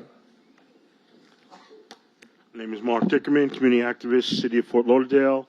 I'm here to speak in favor of the project. The city needs a city. We need a city hall. We need to meet in a regular city hall. The design is beautiful. I think the partnership with City Hall Partners, aka Core, is a great partnership for the city, and I think we're going to end up with a wonderful building, something that the city can be proud of for the next 30 years. Thank you. Thank you. Let's hope it's 100 years, but not 30. Is there a Rich D? Rich DiGirolamo. It just says Rich D. Well, it's easier than DiGirolamo. Oh, is he here? Oh, okay. Here he comes. Oh, there he is. Followed by Sylvester Robinson, followed by Bobby Henry. Is this on? Hello? It's on. I wanted to make your life easy. My name's Rich DiGirolamo. I serve on the City Budget Advisory Board, the Affordable Housing Committee, the Flagler Village Civic Association as well. Very heavily involved in the city. I care about a lot. Tonight, though, I'm solely speaking on behalf of myself as a constituent and a commercial real estate professional. I spend every single day working with developers, investors, institutions, and business owners buying and selling commercial real estate assets such as these large city halls across the country. A city hall is not just an office building. It's a physical symbol of our city. It should reflect who we are: ambitious, innovative, creative, entrepreneurial, resilient, forward-thinking, and world-class. That's what our city is. It should be a building our residents can be proud of, honors Fort Lauderdale's rich history and character, while boldly representing the exciting future we're building together.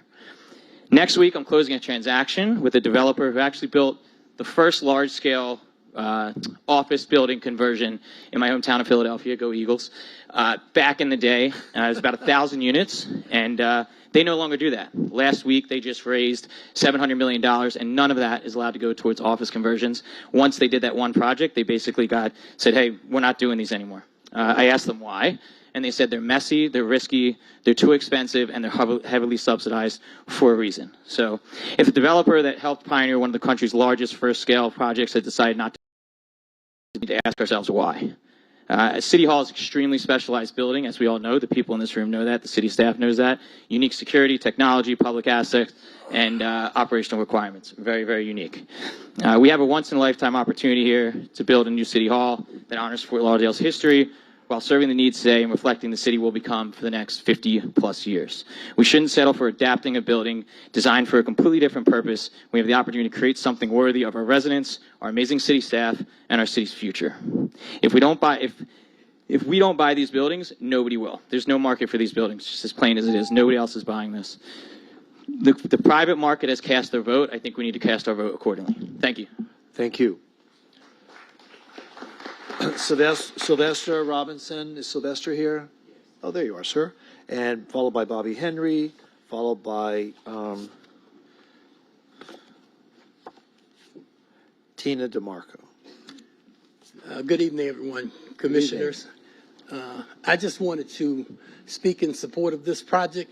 I think it's going to be great for the citizens of Broward County, our community, especially the African American community as well. And I also believe that the services provided will support our growth as we continue to be the best county in the state of Florida. So I support this City Hall building wholeheartedly. Okay. Thank you. Thank you.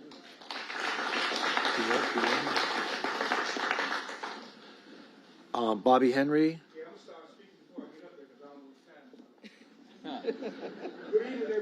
Did you get all dressed up for us? Thank you very much. Thank you very much. Look at you, all dressed up tonight. Let's see here. Wow, what a crowd.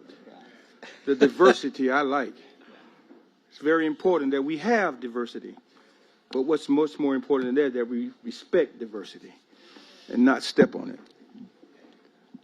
Good evening, the greatest city manager in all the world. How are you? Thank you. Good evening, Mayor, Vice Mayor, and Commissioners. My name is Bobby R. Henry, Sr., publisher of the West Side Gazette newspaper. That's Broward County's oldest and largest black-owned newspaper. I'm not a racist, I'm a realist, and I understand and I support that. I'm here tonight to support moving forward with the proposed new Fort Lauderdale City Hall. Is this thing on? Am I hearing myself? On.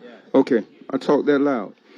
I'm here to support that, and I'm sure there are those along with me who support this as well.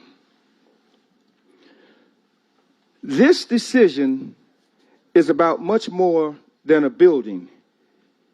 It is about what kind of city we want to leave for the next generation. Over the past several months, the Commission asked difficult questions.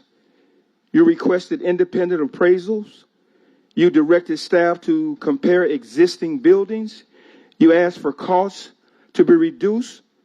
You sought greater transparency and public input. The revised proposal reflects that work. According to the city's presentation, the revised interim agreements reduce the project delivery costs from approximately, and this is from your statistics, $267.7 million to $217 million, eliminates the developer fees, it removes participation, and lowers the city's projected annual financial impact. Just as important, the evaluation of existing buildings demonstrates that buying and renovating another property is not the bargain some believe it would be.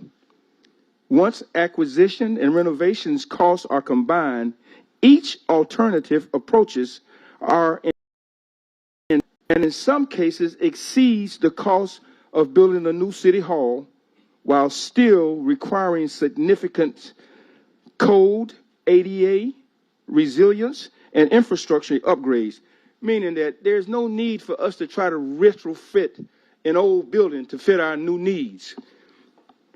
We should not spend tomorrow's dollars trying to fix yesterday's buildings.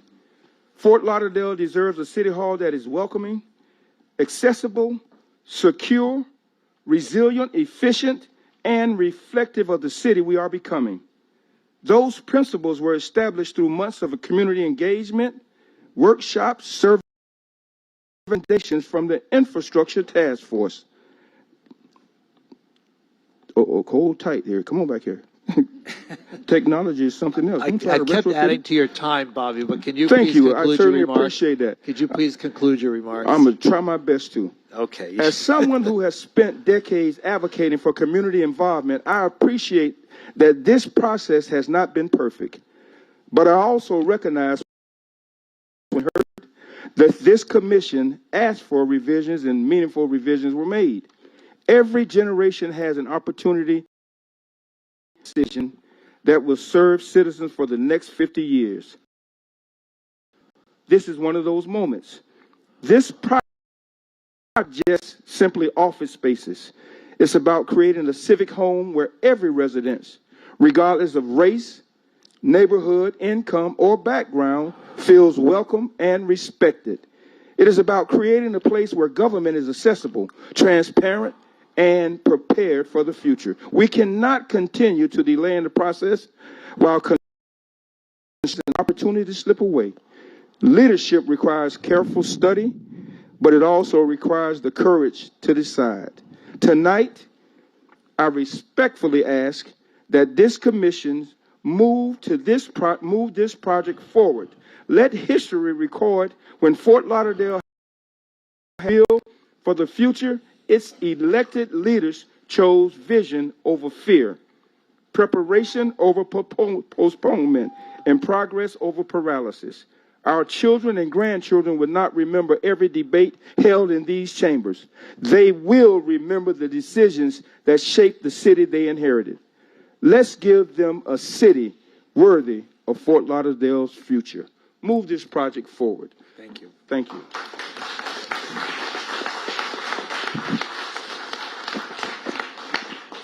Good evening, Mayor, Commission. I'm going to be the oddball here. I'm going to ask that we be fiscally sound and defer moving forward with the new city hall or anything until after the property tax bill in November is voted on. We need to be fiscally sound. We have no money for this city hall. If we had $950 million, great, build it, but we don't. Next year's budget, we will be $27 million in deficit, and we're talking about over 30 years spending almost $1 billion. As a taxpayer, that's a ridiculous amount of money, and we're footing the bill. You want to talk about your children and your grandchildren? They'll be paying for this. Thank you. Jack Traynor? Is Jack here? There you are. Does anyone else wish to speak on this item? Okay.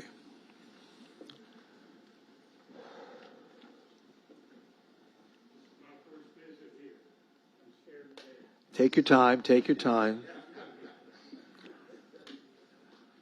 Well, good evening, and I first want to thank you people at the table up there for giving up your time and your commitment to make Lauderdale a better place.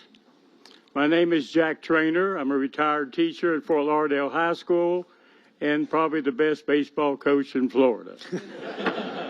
Because I beat the Cubans in Miami to go to the state playoffs. But they hit the ball to my shortstop, and he was a Cuban. If they hit anybody else, we would have lost. Now, I'm up here to speak about the Fort Lauderdale and the students at Fort Lauderdale whose parents went to Lauderdale. Their grandfather, their great-grandfather made this city the city it is. and I go to their reunions. They invite myself and my wife to all their reunions. And I had 6 kids that graduated from Lauderdale.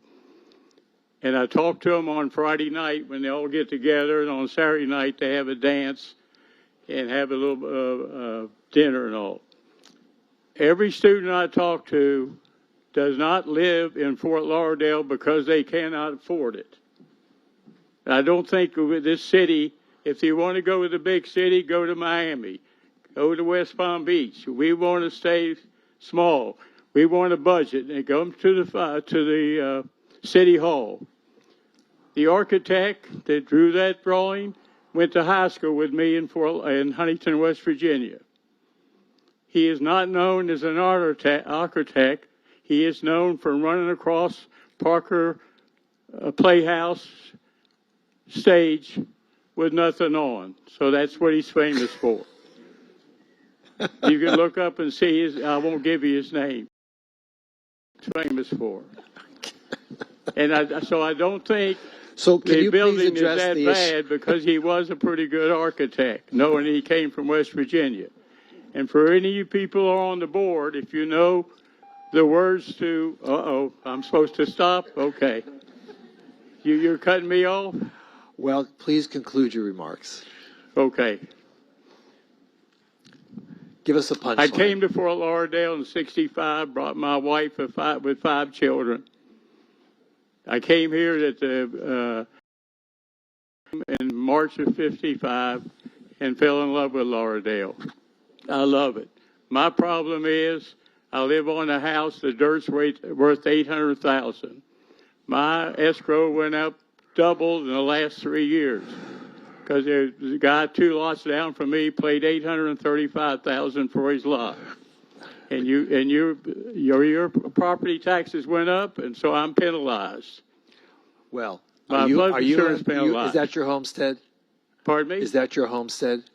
That's my homestead. I've got all the exemptions right that I could get, but so your value of your house can't go up more than 3% a right. year. It's not a lot more than that. So my 6 kids will get something. Yeah. But I want to stay there because next month I'll be 91 years old. Well, happy birthday. All right. Thank you. All right. And the secret is marry the right woman. She's 87. And the other secret is in West Virginia, you need to keep them pregnant. Okay, that concludes your remarks. Thank you so much, okay. sir. Thank you so much. Just please, think about the budget. We have. Thank you. Okay. Thank you. Well, the plumber, the guy that has the time clock, the teacher, he can't afford to stay here. That's not true. One more thing. I lost a piece on my shifter. I went to have it fixed. The piece cost $4.95. The labor was $510 because that's what they have to pay the mechanic to live in Fort Lauderdale. All right. Thank you, sir. Help me. Thank you. Help them. Thank you. Thank you for the time. Okay. Have a good night.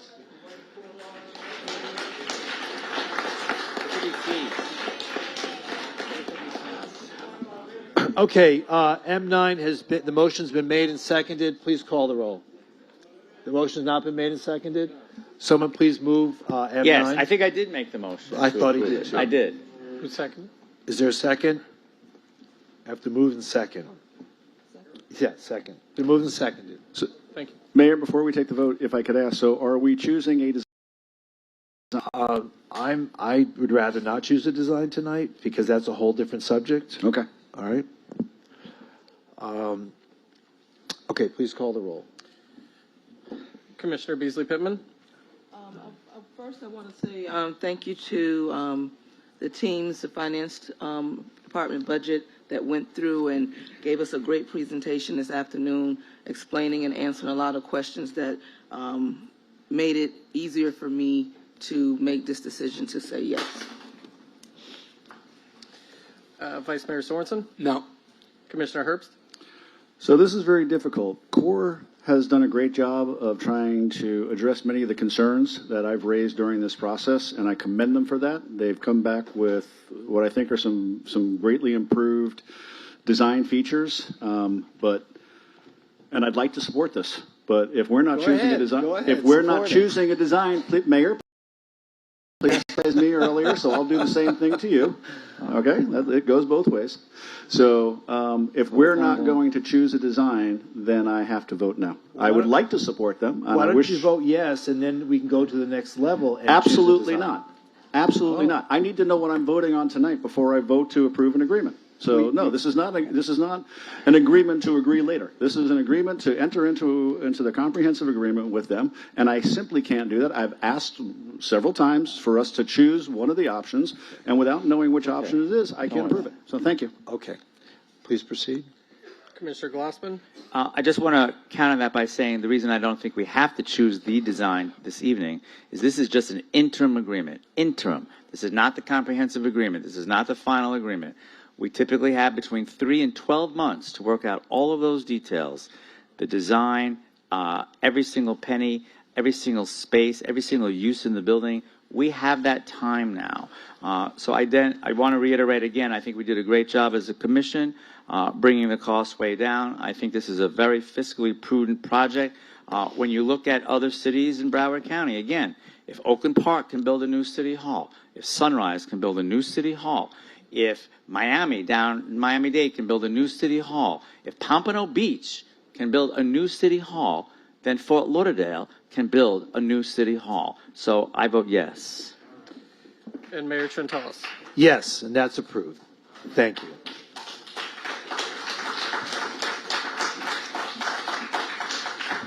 Okay, guys, get to work.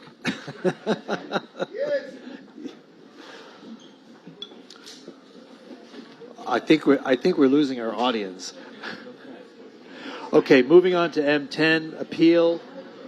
Let's wait till they leave.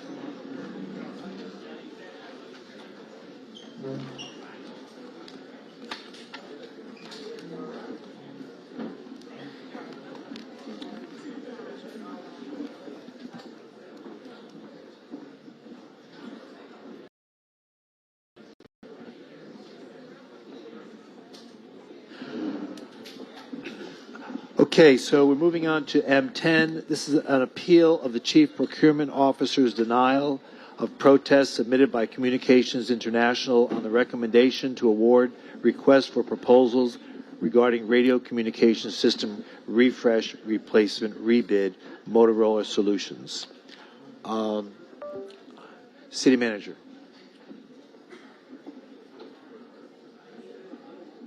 Thank you, Mayor. During the last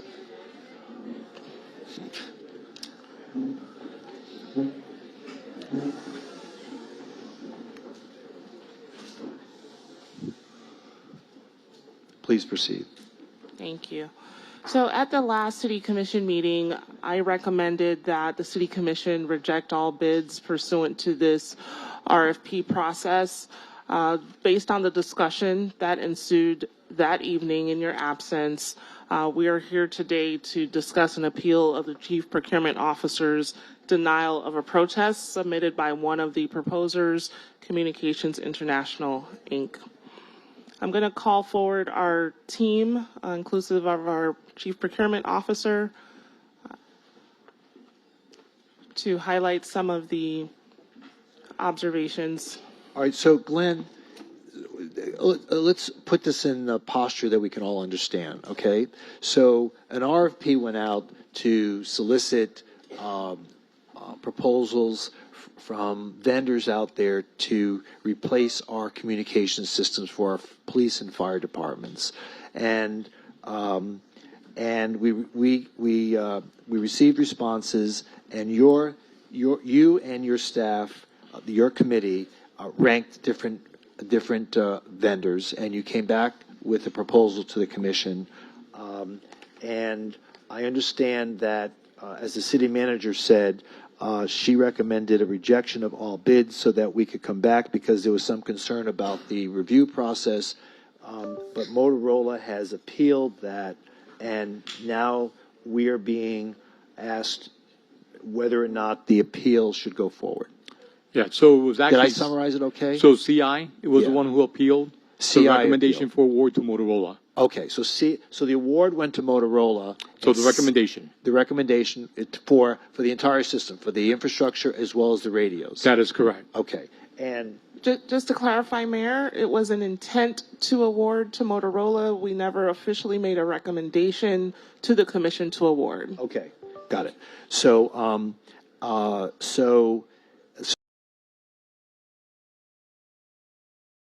and the city manager suggested, hey, let's just throw everything out and start all over again. What's the status of this appeal? Thank you, Mayor. Appeal is of the determination whether to affirm or deny or some other motion affirming his appeal, or rather affirming his denial of the appeal, rejecting it. So he denied the appeal. Correct. And on grounds that he found legally sufficient to deny the appeal. I would be happy to have him explain, but in a nutshell, I'll make it as simple as I can. There were 2 points made that stated that the responsive bidder was not in fact responsive because of 2 items that were not sufficient. They did not accurately 2 items.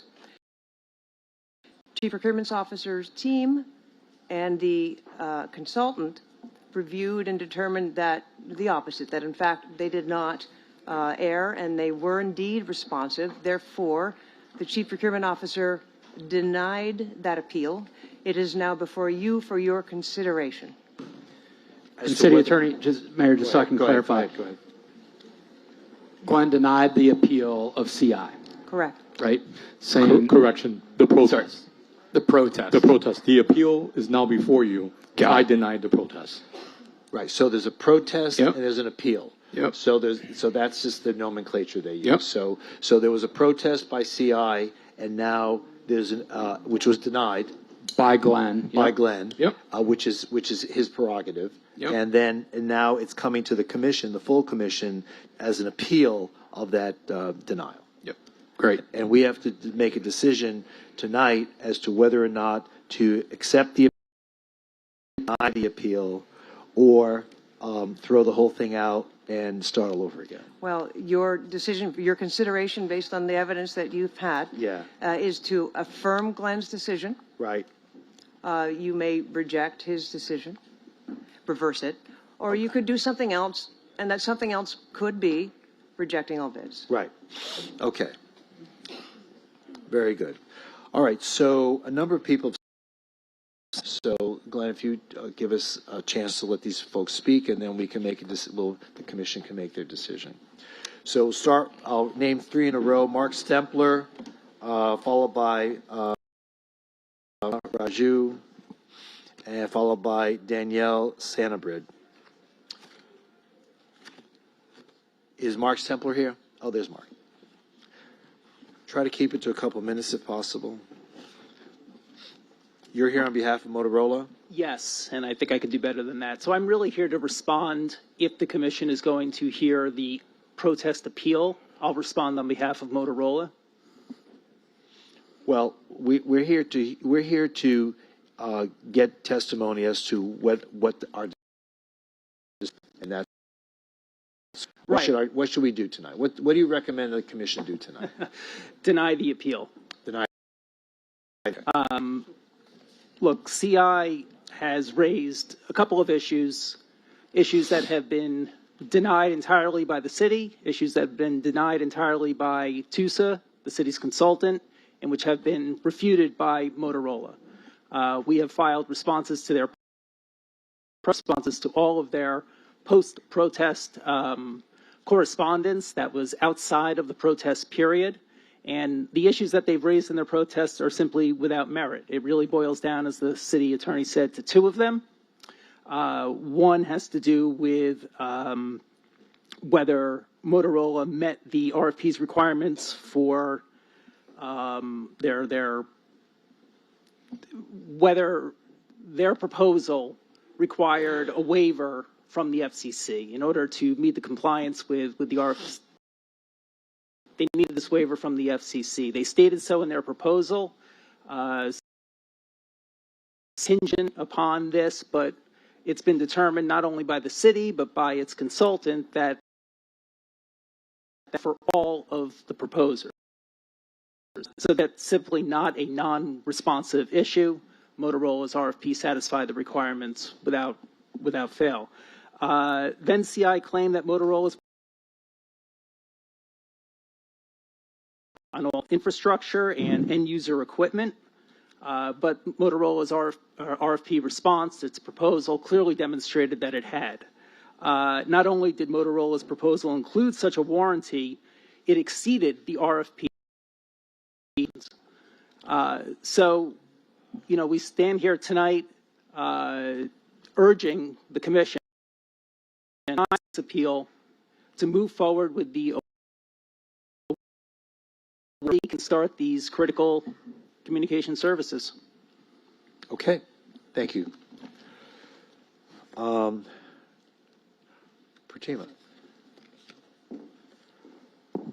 Good evening, Mayor, Commissioners. With all due respect, the last time you did an appeal, the purchasing officer is our appeal, so we are asking to provide our presentation. What did you do at the last meeting? Was there a presentation? I'm just saying that was the protocol from the last time you did an I know, appeal. but There was not. No, there was not. I think it makes sense, Mayor. Okay. Let me ask City Attorney, is this a de novo hearing on the merits of this application? Mayor, it is your job to consider the record presented to you. Right. So it is not a hearing. It needn't be a hearing, but it is your discretion to hear whatever testimony you want. And that testimony for your consideration needs to relate to the items raised narrowly in the appeal. Will there be any information that we don't already have in all of the extensive backup that we've already read? We've read letters from both parties. We've read our procurement rather's basically his take on it, our consultant's take on it. So will there be new evidence if we go through all that I've read already? Is there anything new? Commissioner, you have the record. You could take testimony, but I caution you that the appeal is focused on in the appeal submitted to the procurement officer. So if you were to hear other items, other testimony related to different complaints that are beyond the four corners of the appeal, I would recommend that you, in fact, I urge you, do not consider them. It's not within the purview of your review. All right. Thank you. How much time do you think you need? 10 minutes. Go ahead.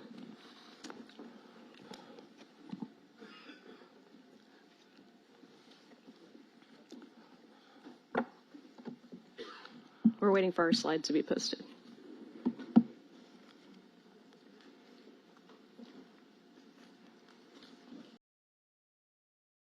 Good evening, Mayor, Commissioners. My name is Pratima Raju.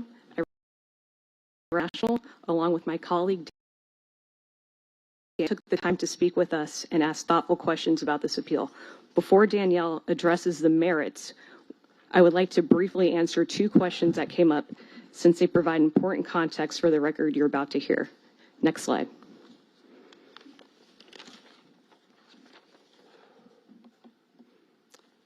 Can the Commission consider the supplemental evidence and public records that filed the protest and appeal? Yes, of course. CI complied with every requirement and every deadline in the city's procurement code, even though it did not yet have the complete procurement record. The city continued to move forward with MODO's negotiations and open discussions with CI's protest, openly discussed CI's protest with them. When CI learned of the negotiations, we promptly requested those records, including transcripts. Oh, sorry.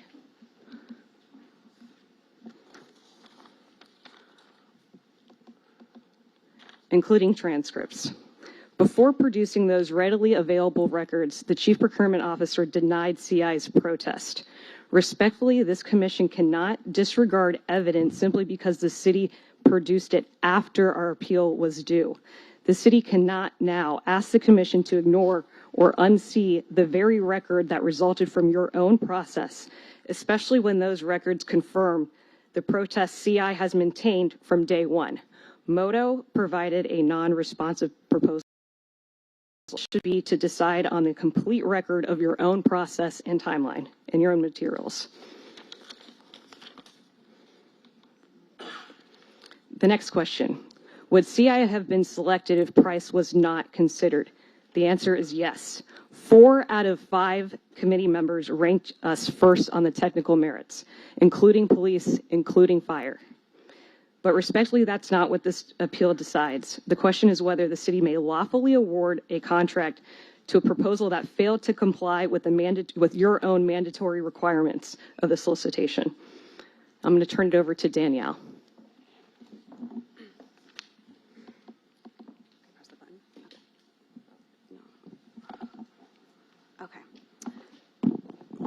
Good evening, Mayor, Vice Mayor, and Commissioners. Danielle Sanabria on behalf of Communications International.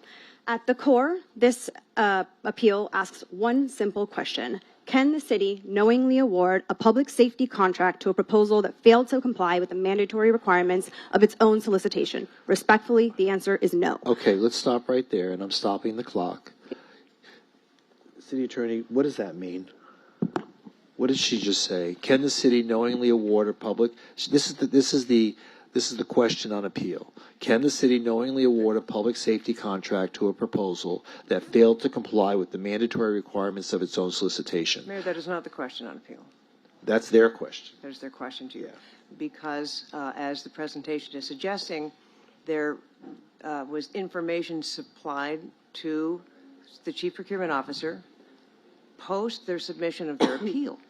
And our process has a strict timeline to submit a protest. And accordingly, when that information is provided, that constitutes the protest. And therefore, the file of it is what you're reviewing today. And so you're reviewing the items presented in the protest. You may hear other things, apparently you are, and you're hearing. To go all the way back to the original solicitation and say that Motorola failed to provide certain requirements that were mandatory in the solicitation. And I don't know, are we going that far back?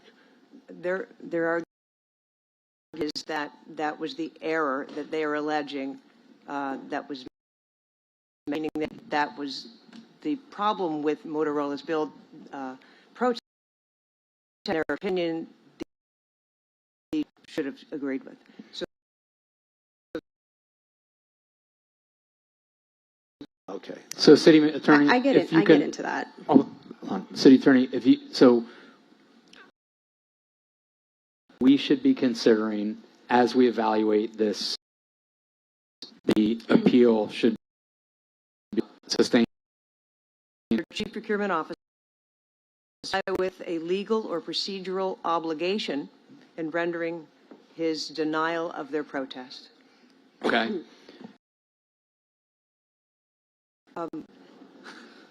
Well, it is not for me to answer that for you, because It's for ultimately us that's to a question decide you need to answer. Perhaps, Manager, if you would you want the Chief Procurement Officer to speak to this? He certainly can if that's the will of the commission. Again, I remind the commission that I recommended to reject all bids because I do feel like there were some irregularities in the process and the information provided, which I believe caused some misinterpretations of what was being requested, and therefore the submittals from each proposer really didn't meet what we were asking for or intending to ask for. So again, my recommendation was and is to reject all bids. But didn't with that recommendation and say we did not want to reject all bids and we wanted to hear the appeal? That is correct. That is why it's on the agenda today. I cannot support what is on the agenda today. My recommendation has and is to reject all bids for the reasons I've laid out. Well, just to take everyone back to the meeting, I know, the Mayor, you were not here, but I think one of the reasons we decided to hear the appeal and not reject all bids and begin from scratch We heard a very, I thought, important testimony from Keith Costa, the president of the fire union, talking about we really can't delay this anymore. We're talking about life safety here. We're talking about something that is really, really crucial to move forward. Rejecting all bids, as we just heard, would take us back to, months and months and months and months and months to do this. Trust me, I have heard from both sides. CI makes a great case. Motorola makes a great case. For me, though, and I want to ask this question to the city attorney, for me it boils down to, and we did get a little bit of information from the city attorney's office today in terms of this process.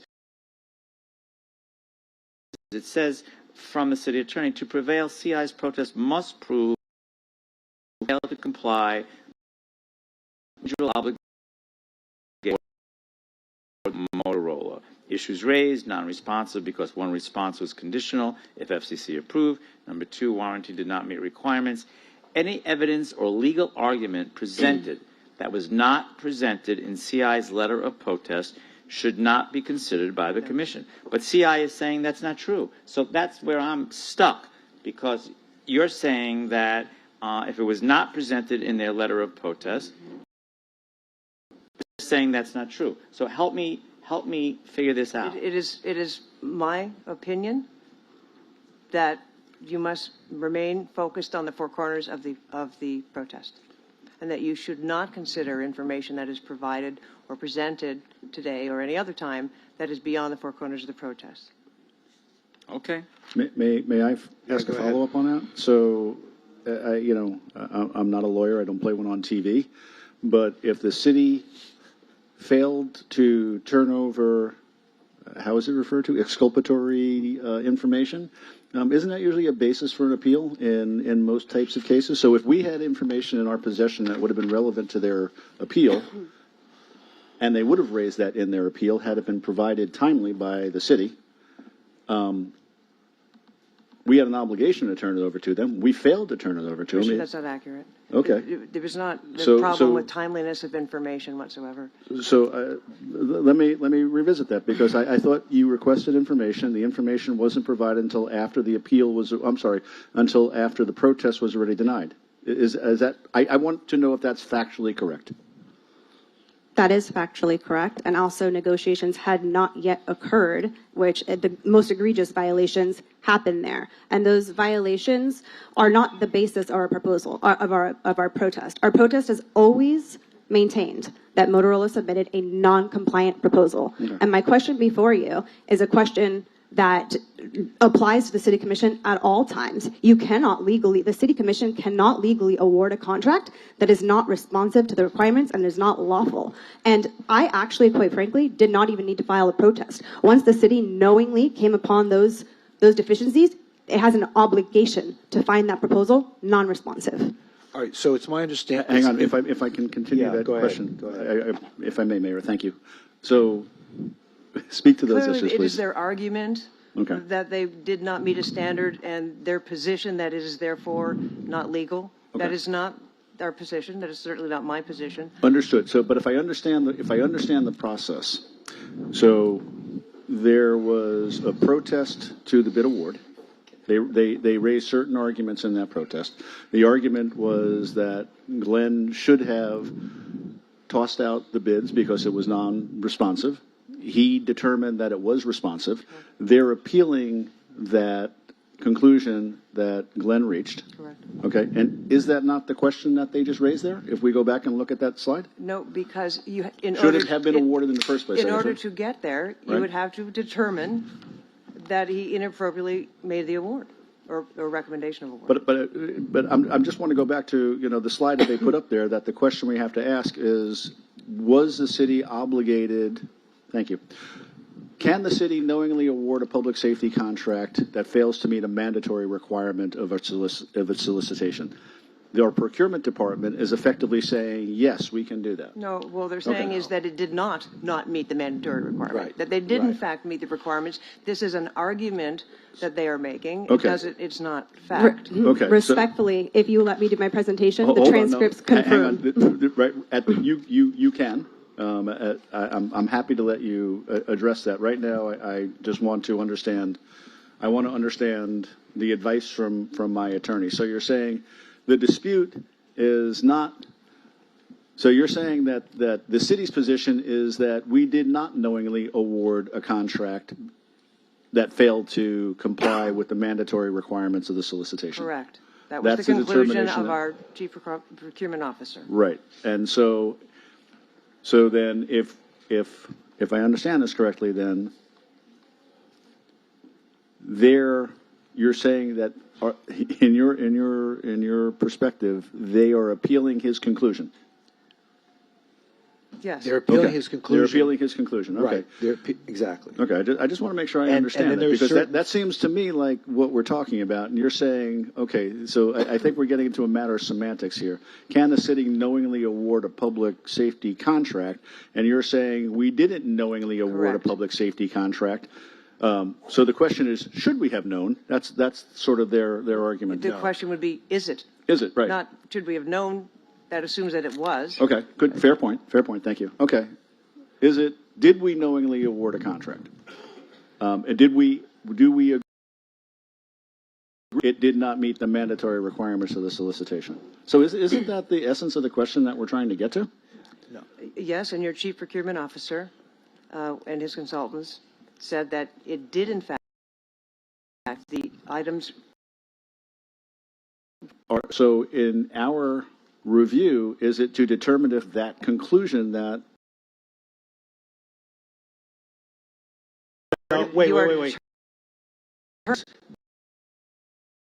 And the question is not whether or not the Glenn had made a right decision. Right. The question is, was he within his authority? Right. As a procurement officer reviewing a protest? Right. Did he exercise his authority? Did he comply with legal, Right. with law and procedure? So we'd only have to go back to where requirements were met. Okay. We have to go back to, did he exercise his authority in a legal way in making his decision? Okay, and that's what I'm trying to get to. Thank you. So Okay. I'm trying to understand what the nature of the Yeah. question actually is. Yeah. It's not whether his conclusion was in fact correct. Right. It's whether he believed it was correct at the time he made it. And did he act within the scope Within of his his authority. Did he follow believing his conclusion was correct, did he have the authority then to act in that? Now you understand the. It's very nuanced, right? And I want to make sure what is being argued and debated. But Thank you. Let me just add it, make sure I'm clear. Not only did he act within his capacity, but did he comply with law? So it's all of the above. Correct. Right? In denying the CI protest. Correct. Am I saying that right? That's correct. Ultimate the question. Yes, Vice Mayor. Okay, great. Thank you. You may proceed. Thank you. And we're all going to take a procurement 101 crash course soon. So I also hear the concern that delays in public safety radio system procurement can create risk for the city, right? CI does not dispute that. The city's public safety radio infrastructure needs to be replaced. The question is not whether the city should move forward. The question is whether the city can move forward by awarding this contract to a proposal that failed to comply with the city's own mandatory public safety requirements. Respectfully, it cannot. No one is asking the City Commission to compromise public safety. We are asking the Commission to uphold the standards it adopted to protect public safety. Those are not competing principles. Those are the same principles. And if any the city's procurement rules somehow jeopardizes public safety, again, I would respectfully disagree because the opposite of true. The city adopted mandatory requirements because they are essential to public safety. Enforcing it is how public safety is protected. This appeal is not about whether Motorola is a respected company. It's not about whether Motorola can eventually build a compliant system. It's about whether every proposer was required to compete under the same mandatory rules. Those rules exist were submitted. They applied equally to every proposer. CI complied with them. Motorola did not. The evidence you'll see today leads to one unavoidable conclusion. Motorola's proposal failed to comply with most of the solicitor procurement law. Those deficiencies could not be negotiated away after exactly what occurred. And I'd like to start with the city's own procurement rules. So, Before we look at the record, I want to ground this appeal in 3 basic rules. First, proposals must comply with the mandatory requirements of the RFP. Second, proposals cannot be materially modified after the submission deadline. And third, the city cannot knowingly accept a proposal containing material deviations. That's important. CI's rules, these are the city's rules. And the question before this commission is whether those rules were followed. Actually, we were just told it's not whether the rules were followed; it's whether or not the procurement officer, in denying the protest, did so within the scope of his authority. Correct. He needs to follow the rules too. Everybody needs to follow the rules. So what rules did he not follow in denying the protest? I'll get there. The record will show that Motorola's proposal failed to comply with multiple mandatory requirements of the solicitation. It will show that the city recognized those deficiencies during negotiations, but instead of rejecting Motorola's proposal as non-responsive, the city attempted to negotiate those deficiencies after proposals had already been submitted. And despite those material deviations, the city ultimately recommended Motorola for award. Everything I'm about to show you comes directly from the procurement record. Before we examine the individual deviations, the principle that governs this appeal. The commission is not being asked to decide whether Motorola, again, is a capable company. It's being being asked to decide which proposal it prefers. The question is whether the city followed the procurement rules it established in the solicitation and in denying this appeal. Florida courts have made that standard abundantly clear. The legality of a procurement decision turns on whether the public entity complied with its own solicitation requirements. And that is exactly what we're going to examine. Did the city follow its own rules? Rule number 1, proposals must comply with mandatory requirements. That's straightforward. Those requirements are not suggestions, they're not preferences, they're conditions of responsiveness that apply equally to every proposer. Every proposer, including CI and Motorola, are required to compete under the same set of rules. The next question, if a proposal does not comply, can those deficiencies be negotiated away? The answer is no. Negotiations have an important role in public procurement. They can finalize contract terms, they can clarify implementation, and they can resolve issues consistent with the proposal that was submitted. But negotiations have legal limits. Florida law does not allow a public entity to accept a materially non-compliant proposal and then negotiate it into compliance after proposals have been submitted. In other words, negotiations may finalize a contract, they may not create a compliant proposal. Rule number 3, that brings us to the third rule. Once proposals are submitted, proposers are competing based on the proposals they actually submitted, not proposals they wish they submitted and not later. If one proposer is allowed to materially change its proposal after the deadline, every other proposer is placed in a competitive disadvantage. The final legal principle is perhaps the most important. Under Florida law, the city cannot waive a material requirements once a deviation is and it cannot award the contract despite it. And that's important because you do not have to agree with us on every issue that we raised. If you conclude that Motorola's proposal contained even one material deviation from a mandatory solicitation requirement, the law does not permit an award to Motorola. Our original protest alleged that Motorola's proposal was materially non-responsive. That remains true today. The negotiations and the transcripts that follow don't create those violations. It exposed them. And now I want to show you what the city's own record actually says. So let's start with warranty and support. The city told Motorola the MSI response was inconsistent with the RFP. Motorola responded, we'll change that. Mayors, commissioners, this exchange is the case in a minute.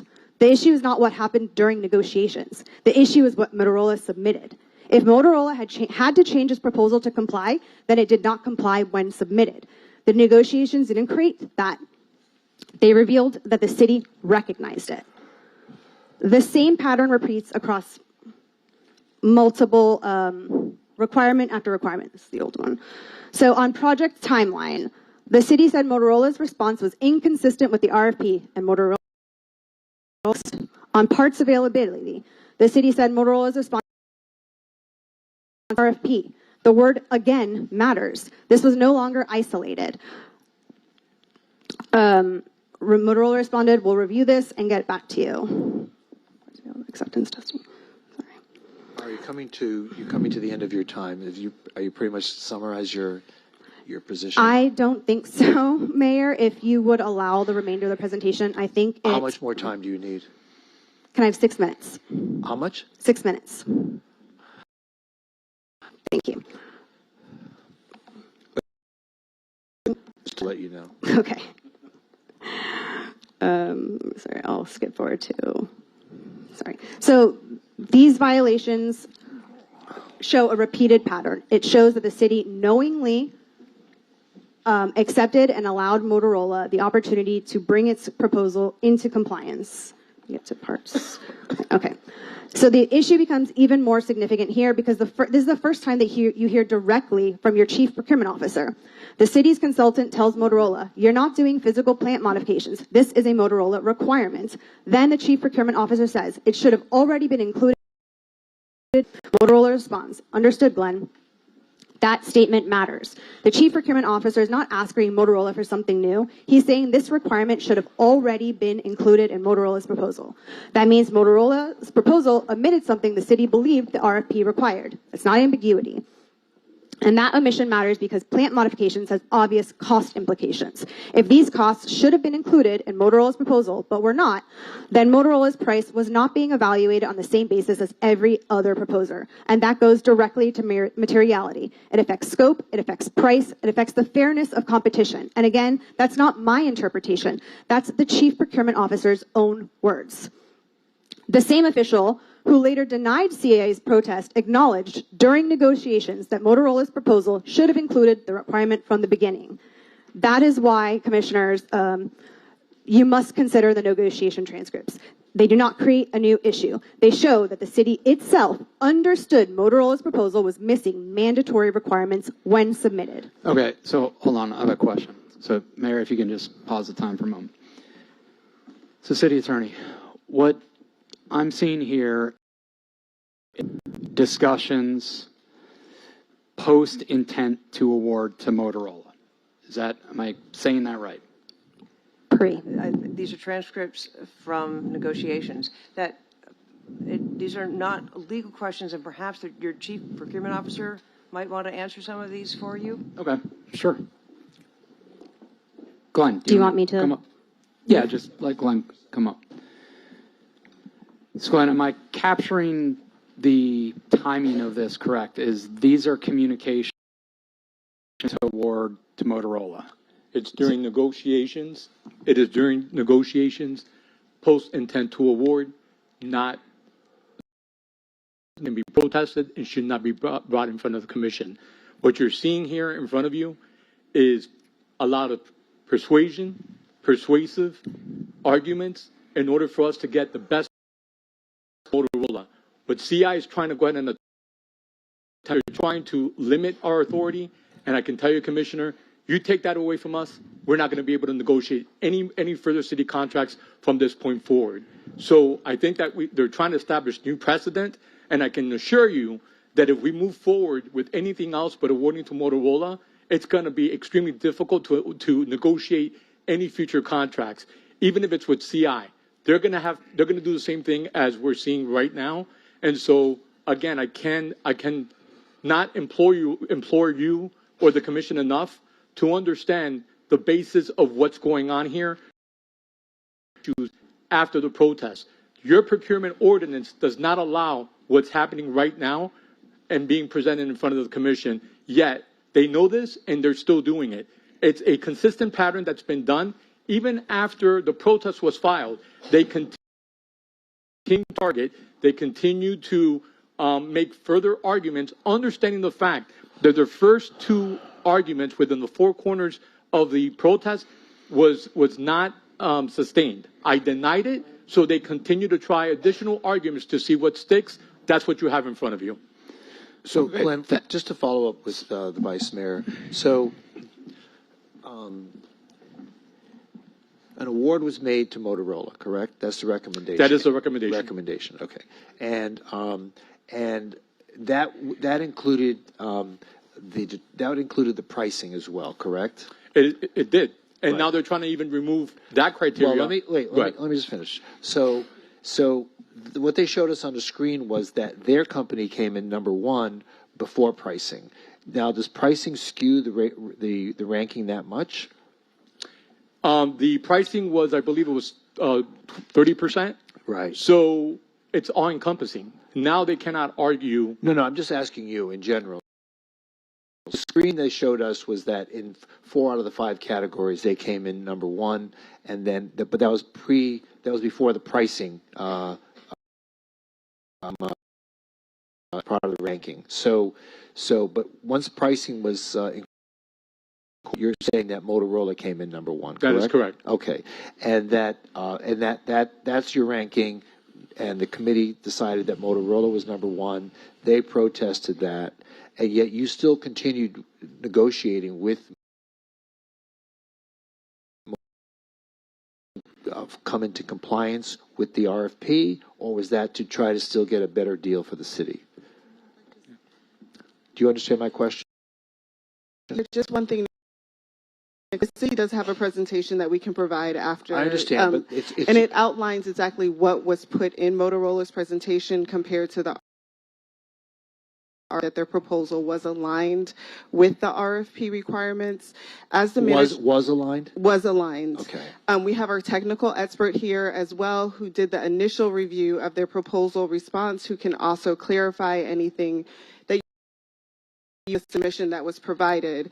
As the manager stated, there were some ambiguities in our RFP document, which led to some confusion in how people answered specific questions. Our technical consultant reviewed each and every one of those and provided a response to indicate that Motorola's proposal was aligned with the RFP, though their interpretation was a little bit different as it related to some of the technical specifications.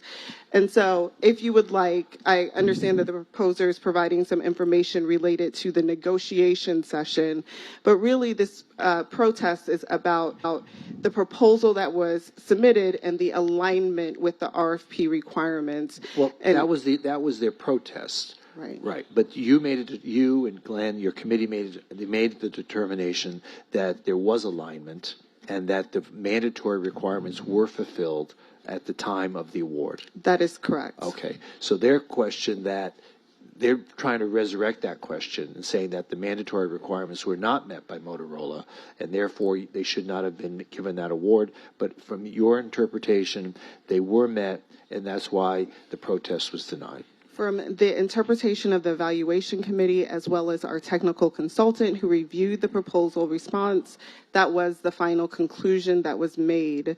And so, yes, that is the conclusion that was drawn in the denial of the protest. Does that answer your question, Vice Mayor? Yeah, that's part of it, Mayor. Yeah. Thanks. And you're getting to so Glenn, as you evaluate a protest, you have to follow certain laws and procedures in evaluating a protest, right? That's correct. So if you would walk me through what are those laws and procedures that you have to follow evaluating a protest? So the issue with not the written protest stated the specific facts and laws of the ordinance and whether any of either the state or the city, including the fact violated our own procurement process. Great. And the answer is absolutely not. And the question being, during what period? Just narrow that down to me. The competitive process, not negotiations. Okay, so that matters during the competitive process. And what, for laymen, describe what's the competitive process, not negotiations?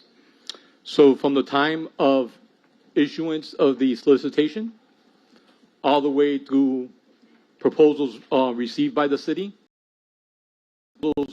forwarded to the evaluation committee, the evaluation committee looking at those proposals, including demonstrations. Once the committee makes its decision, that concludes the competitive process. A notice of intent to award is posted, and any aggrieved or perceived aggrieved proposer can protest the award, the intent to award, and they have. So the communication we're seeing is post notice to intent to award. That is correct. And during that time, post notice of intent to award, negotiations happen, right? That's some of the language we've seen here in the discussion. And what I'm hearing you say is during that negotiation process, the laws and procedures are different than prior. Is that right? That is correct. We have more discretion to try to get the best value out of the high-ranked, responsive, and responsible firm. Okay. And so what you're seeing before you is negotiations to get us to that point. It also allows during the negotiations that if there's any of Motorola's response where perhaps it's not clear, they made statements such as comply with clarifications, which, by the way, CI went ahead and did the same thing. During negotiations, I have the ability compliance there. So that's exactly what the city went ahead and did. We want to make sure that they were complying. At that particular point, Commissioner, if we would find out through negotiations that they're not going to comply, we would have terminated the negotiations and perhaps negotiated with CI. So that's the actual process. Great. And again, just to reiterate, evaluating whether you failed to comply with law and procedure and denying the protest is based on your action from the start of this process. Yes, sir. Nothing after. Nothing after. So this communication post intent to award is not relevant to our question before us. That is correct. Exactly. City Attorney, is this accurate? Yes, Vice Mayor. Okay. So we need to then to evaluate your actions. Yes, sir. Great. Thank you. Mayor, thanks. Thank you. Glenn, do me a favor on this reference on the top right. That should be December 5, 2025. Duly noted. I have it in my notes. Thank you. Yes. You're such a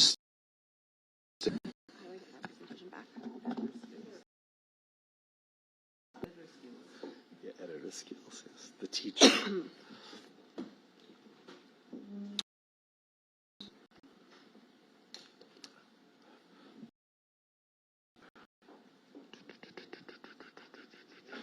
What are we waiting for? My presentation. Okay, sorry.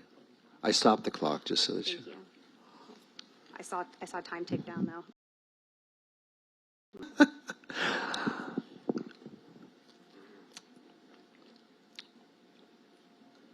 Who's doing it? We have some technical difficulties here. Yeah, Do we know? this is the city's presentation. Yeah, no. Are we? Do we know that we're supposed to be uploading a screen here? Okay. We should have a commercial break here now, right?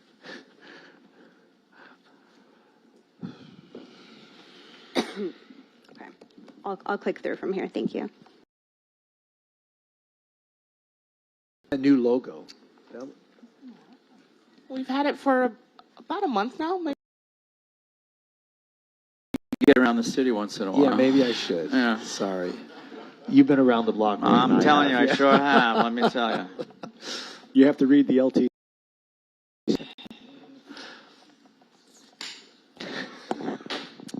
Okay. I'm ready whenever you are. I'm ready. Okay, thank you. So I want to take the opportunity really quickly to clarify something. Negotiations are entirely part of the protest. I'm sorry, entirely part of the procurement process. The only dangerous rhetoric on here is that negotiations are allowed to bring proposals into compliance.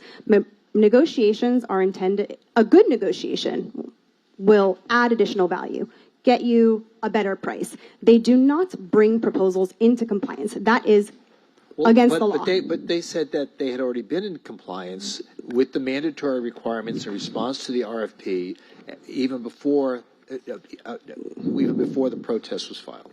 And quite respectfully, Mayor, the words on the page are not consistent with that point of They're view? not consistent. They're not. That's not employee. That's not attorney rhetoric. That's not flair. That's the city's own words in writing, confirming that the proposal deviates, was not compliant, was not what the city asked for, and then on record asking them to come into compliance. Okay. The law does not allow that. Okay.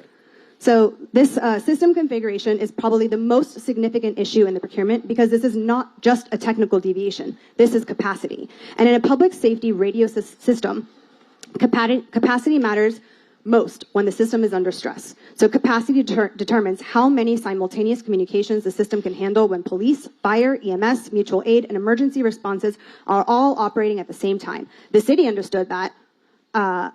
And that is why the city representative told Motorola the system needed at least 16 channels. Motorola proposed 10. And the chief procurement officer said the key sentence, "It should have already been included in your proposal."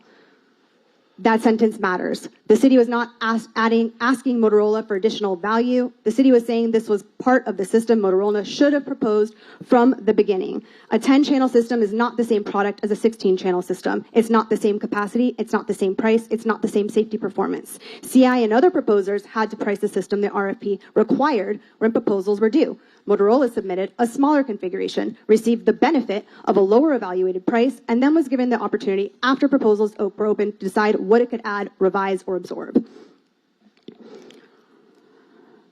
This next excerpt moves the issue from technical compliance to the procurement fairness. The chief procurement officer says he is speaking from a procurement standpoint, and then he says, "I know for a fact that all other proposers went along with the city's position on this."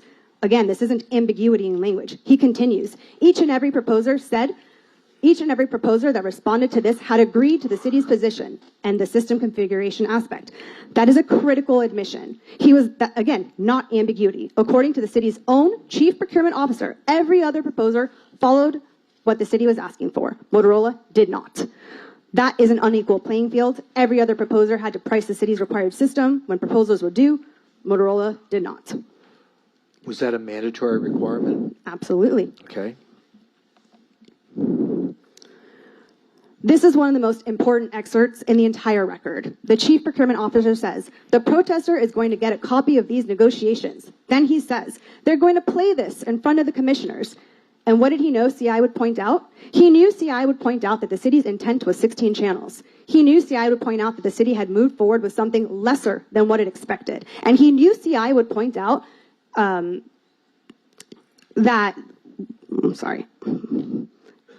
would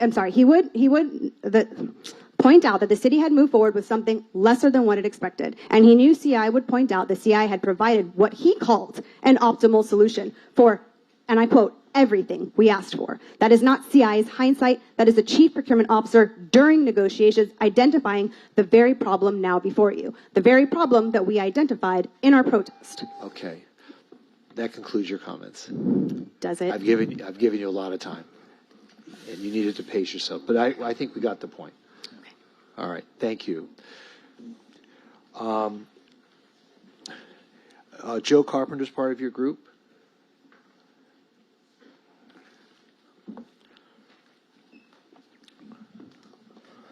Mayor, Vice Mayor, Joe Carpenter. I'm resident of the city of Fort Lauderdale. Also, I'm on the board of a condominium here in Fort Lauderdale, and I'm on the board of CI. So I've been following this RFP since the beginning. The facts really are not in dispute. There's an RFP, there were timely responses, there was a recommendation to Motorola, and a competing vendor, CI, filed a timely protest with the chief procurement officer alleging that Motorola's proposal was materially non-compliant with the RFP. During the pendency of the protest, the chief procurement officer began to negotiate with MSI, or Motorola. That in itself was a violation of your procurement procedures, where they were supposed to be stayed pending the decision of the protest. He specifically told them when he started, "I'm here because there is a protest." And during those negotiations, the chief procurement officer, while it denied the protest, while at the same time invited, suggested, and required Motorola to change its answers to comply with the requirements of the RFP. This happened time and time again. The transcript of the negotiations are damning, and they document just what we're saying. To accept Motorola's position now, this commission must ignore the facts that have been uncovered. The RFP process was fatally flawed. The commission, sitting as the appellate review authority, can do nothing other than uphold the appeal, or it will become, too, an active participant in an improper and illegal action. I respectfully suggest, Commissioners, you only have one choice. Uphold the appeal and instruct the city to move forward with the highest ranked compliance bidder. Let me ask you a question. If the city commission were to throw out all bids, like the city manager had recommended, so we're back to square one. Your company would make a proposal. Motorola make a proposal. So all the issues that Motorola had to, we'll say, correct in the process will now be part of the initial proposal. How do you gain in that situation?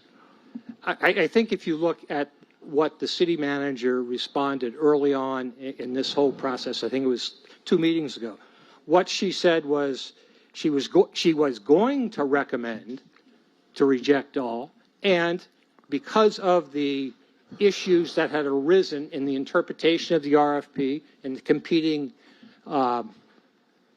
interpretations of that, there were going to be more clarified specifications that would be bid. But because both Motorola and CI had bid this twice already, she felt, and I believe I speak for CI when we say, we feel it can be turned around relatively quickly and get a true apples and apples. Right, but you're not answering my question. To answer my question, Okay. if there were deficiencies, yes. You're saying there were deficiencies in Motorola's response, right. Correct? And you feel that as a result of those deficiencies, they should not have been awarded the contract, Correct. right? Okay, or the recommendation should not have been made on their behalf. So if we do what the city manager recommended, Right. which was to throw out all protests, now we're starting from square one, and now CI will make its response, Motorola will make its response with all the corrections. Correct. Okay, how does that advance CI's application? Because there? we believe, and we did, in fact, what we were pointing out, we bid a much more robust system than Motorola did. An apples and apples RFP, where we're both bidding the same thing, we'll compete on price. Well, based on the history of this process, do you actually think that's going to be the result? I do. I think there are a series of clarifications that Ma'am, can you've be already made. spoken, so I can't have you come up again. Yeah. There's a series of clarifications that can be made to the RFP that would make it much easier and much less subjective on this whole thing. Okay, thank you, sir. The other people that have signed up to speak are on behalf of Motorola: Joe Warner, Josh Trifoletti, and Ellen Bogdanoff. You don't have a presentation? Do you have a presentation, or you just want to respond to certain points? And are any of these other folks, Josh or Joe, are they just going to appoint you to make these? So far. All right, I'll give you a couple of minutes. So.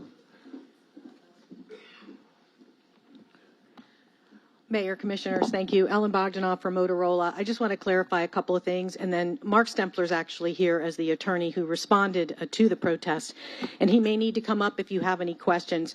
But, to CI's credit, they've done a phenomenal job of muddying up the waters, and I just want to kind of clarify a couple of things. The response for Motorola was out there, and they had the opportunity to add those to their protest. And I'm just going to use one example. This whole 10-channel versus 16-channel thing. The RFP put in requirements. This is what we need. Tell us how many channels you need in order to accomplish this goal.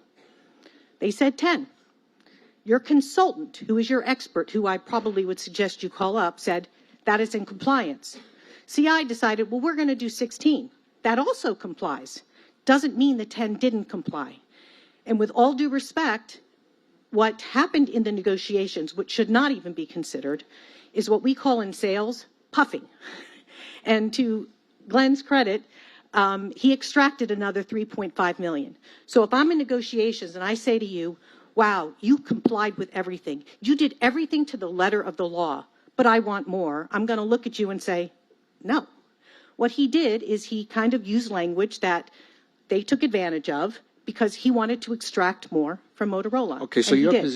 position is, Motorola's position is that they complied with the mandatory requirements of the RFP, and that during these negotiations, post-award negotiations, that Glenn or someone on his staff was able to exact additional benefits that were not otherwise in the response. Correct. But you're saying they still complied with the RFP for the mandatory elements of the RFP. Correct. And if we remember, when they filed their protest, they only brought up 2 issues that were summarily dismissed, not only by your procurement director, Which were the 2?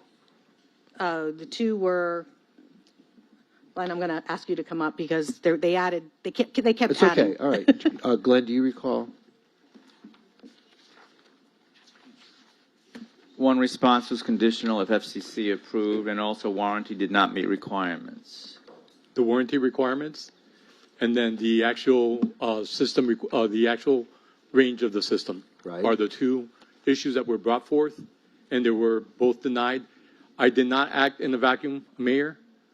I went ahead and consulted with the city's consultant, and so we looked at the protest, and from a technical point of view, they failed on the merits. So those 2 you felt were compliant. Those 2 elements you thought they were compliant with the RFP. Yes, based upon discussion with the city's consultant, absolutely those 2 were in compliance with the RFP requirements. And those were the only 2 elements in their protest. The original protest, yes. Okay, thank you.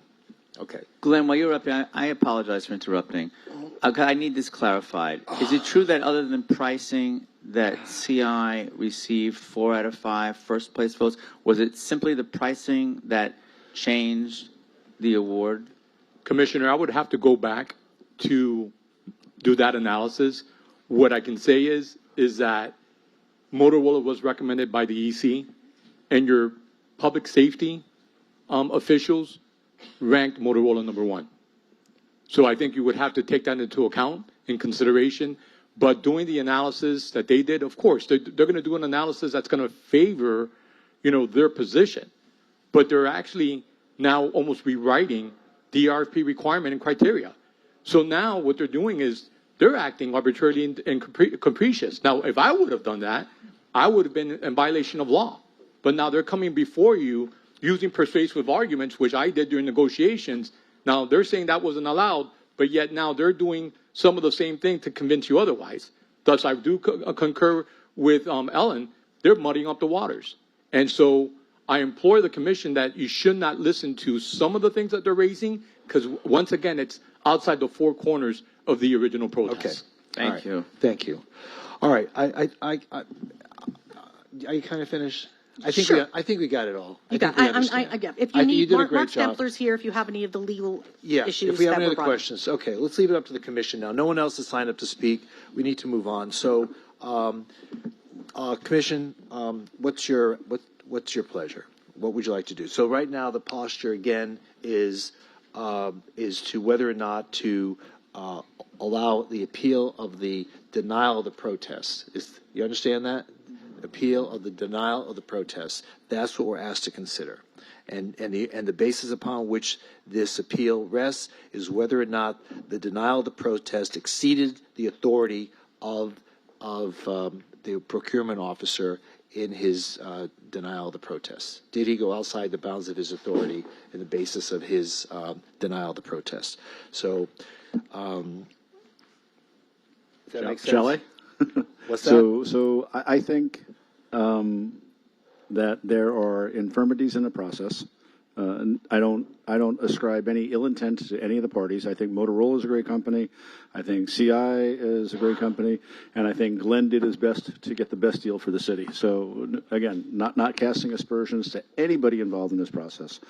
But I do think there are infirmities in how it was conducted, and I think the city manager's recommendations to start over again is the best path forward. I think it puts the city on the most secure legal grounds. I don't want to see us engage in litigation over this because that'll slow this down a lot more than taking 3 months to put it out to bid will.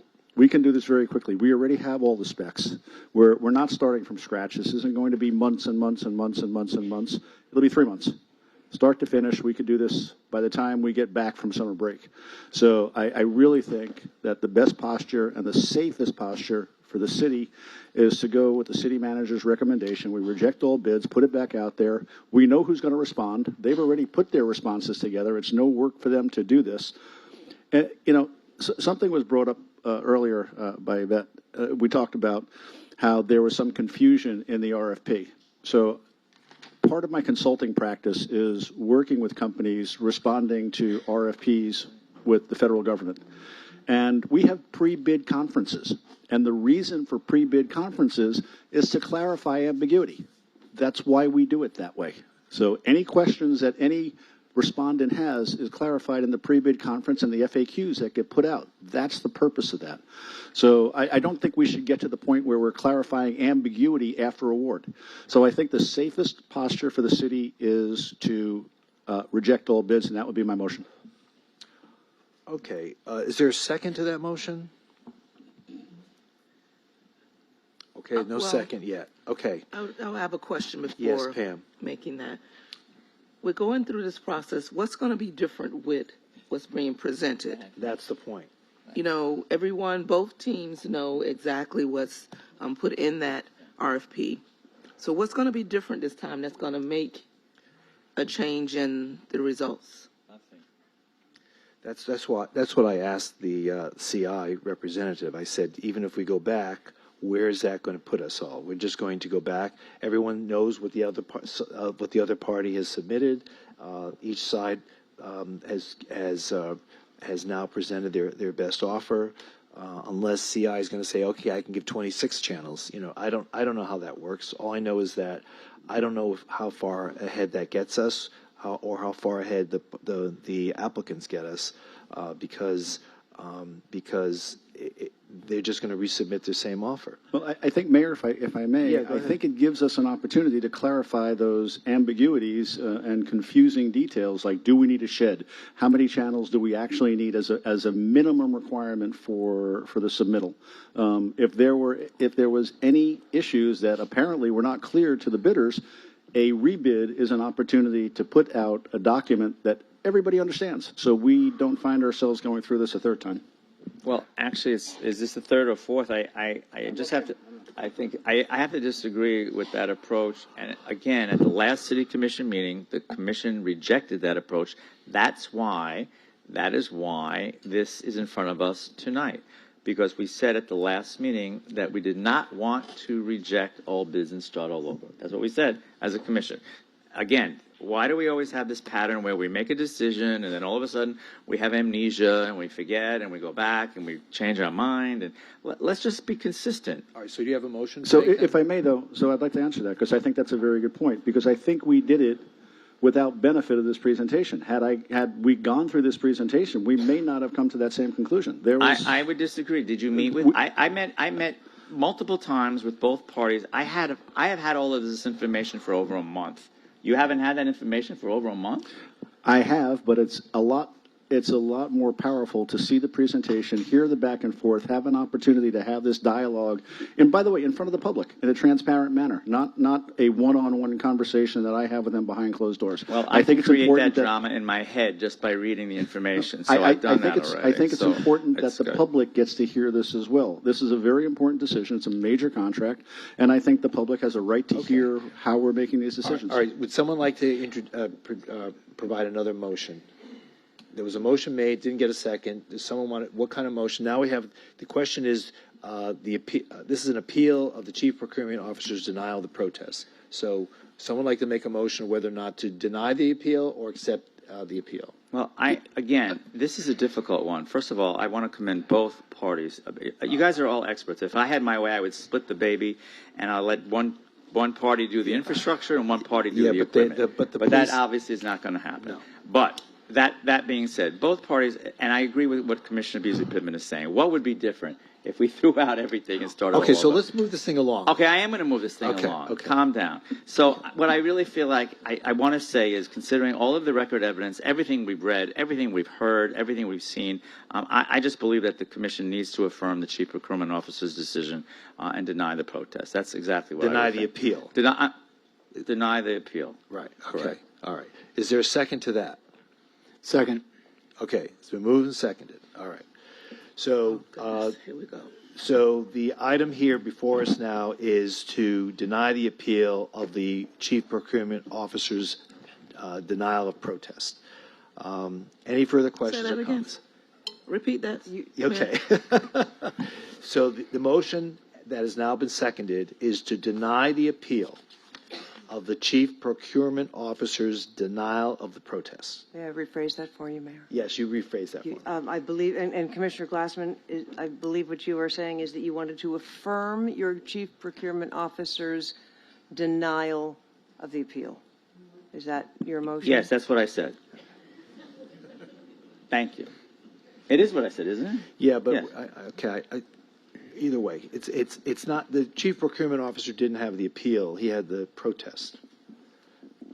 You're affirming his denial of the protest. The appeal is considering Right, his exactly. denial, and this We're would... affirming his denial of the protest. Right. Get rid of the word appeal. Right, okay. Thank you. Well, it happens to be on the motion, but. All right, it's been moved and seconded. Please call the roll. Commissioner Beasley Pittman? Yes. Vice Mayor Sorensen? Yes. Commissioner Herbst? No. Commissioner Glassman? Yes. Mayor Trentalles? Yes, and M, I don't know what, the motion's approved, whatever it was. All right. All right. Can we take a break? Let's take a 10-minute break.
City Commission evening meeting will now reconvene.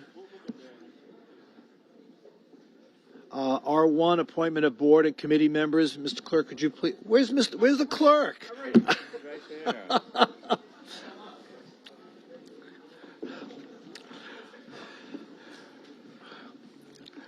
We've got a lot of people here for R7, so we got to get through R1 to R6 pretty quick.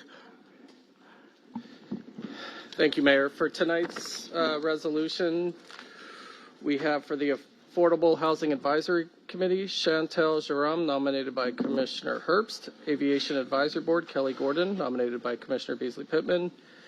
Beach Business Improvement District Advisory Board, Janeth Alvarez, alternate member representing Hotel Marin.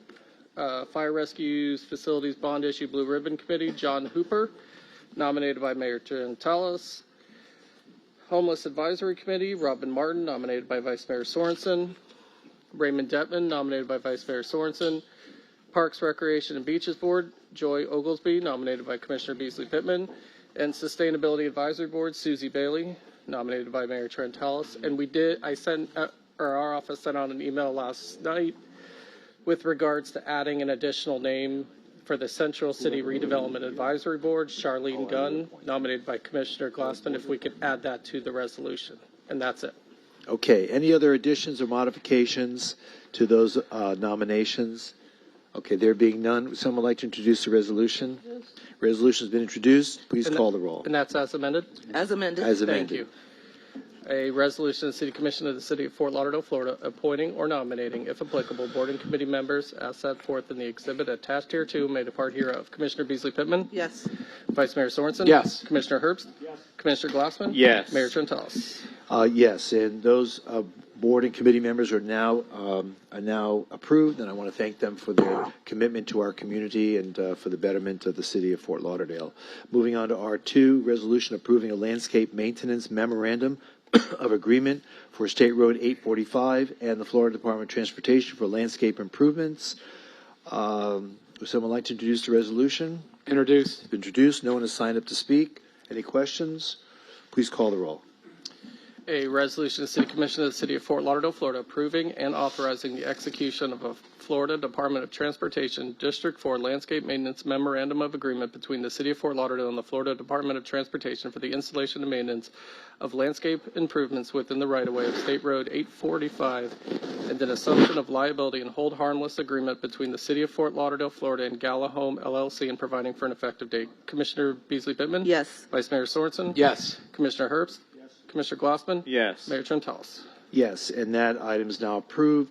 R3, resolution approving a 22nd amendment to the Landscape Maintenance Memorandum of Agreement for State Road A1A and the Florida Department of Transportation for landscape improvements.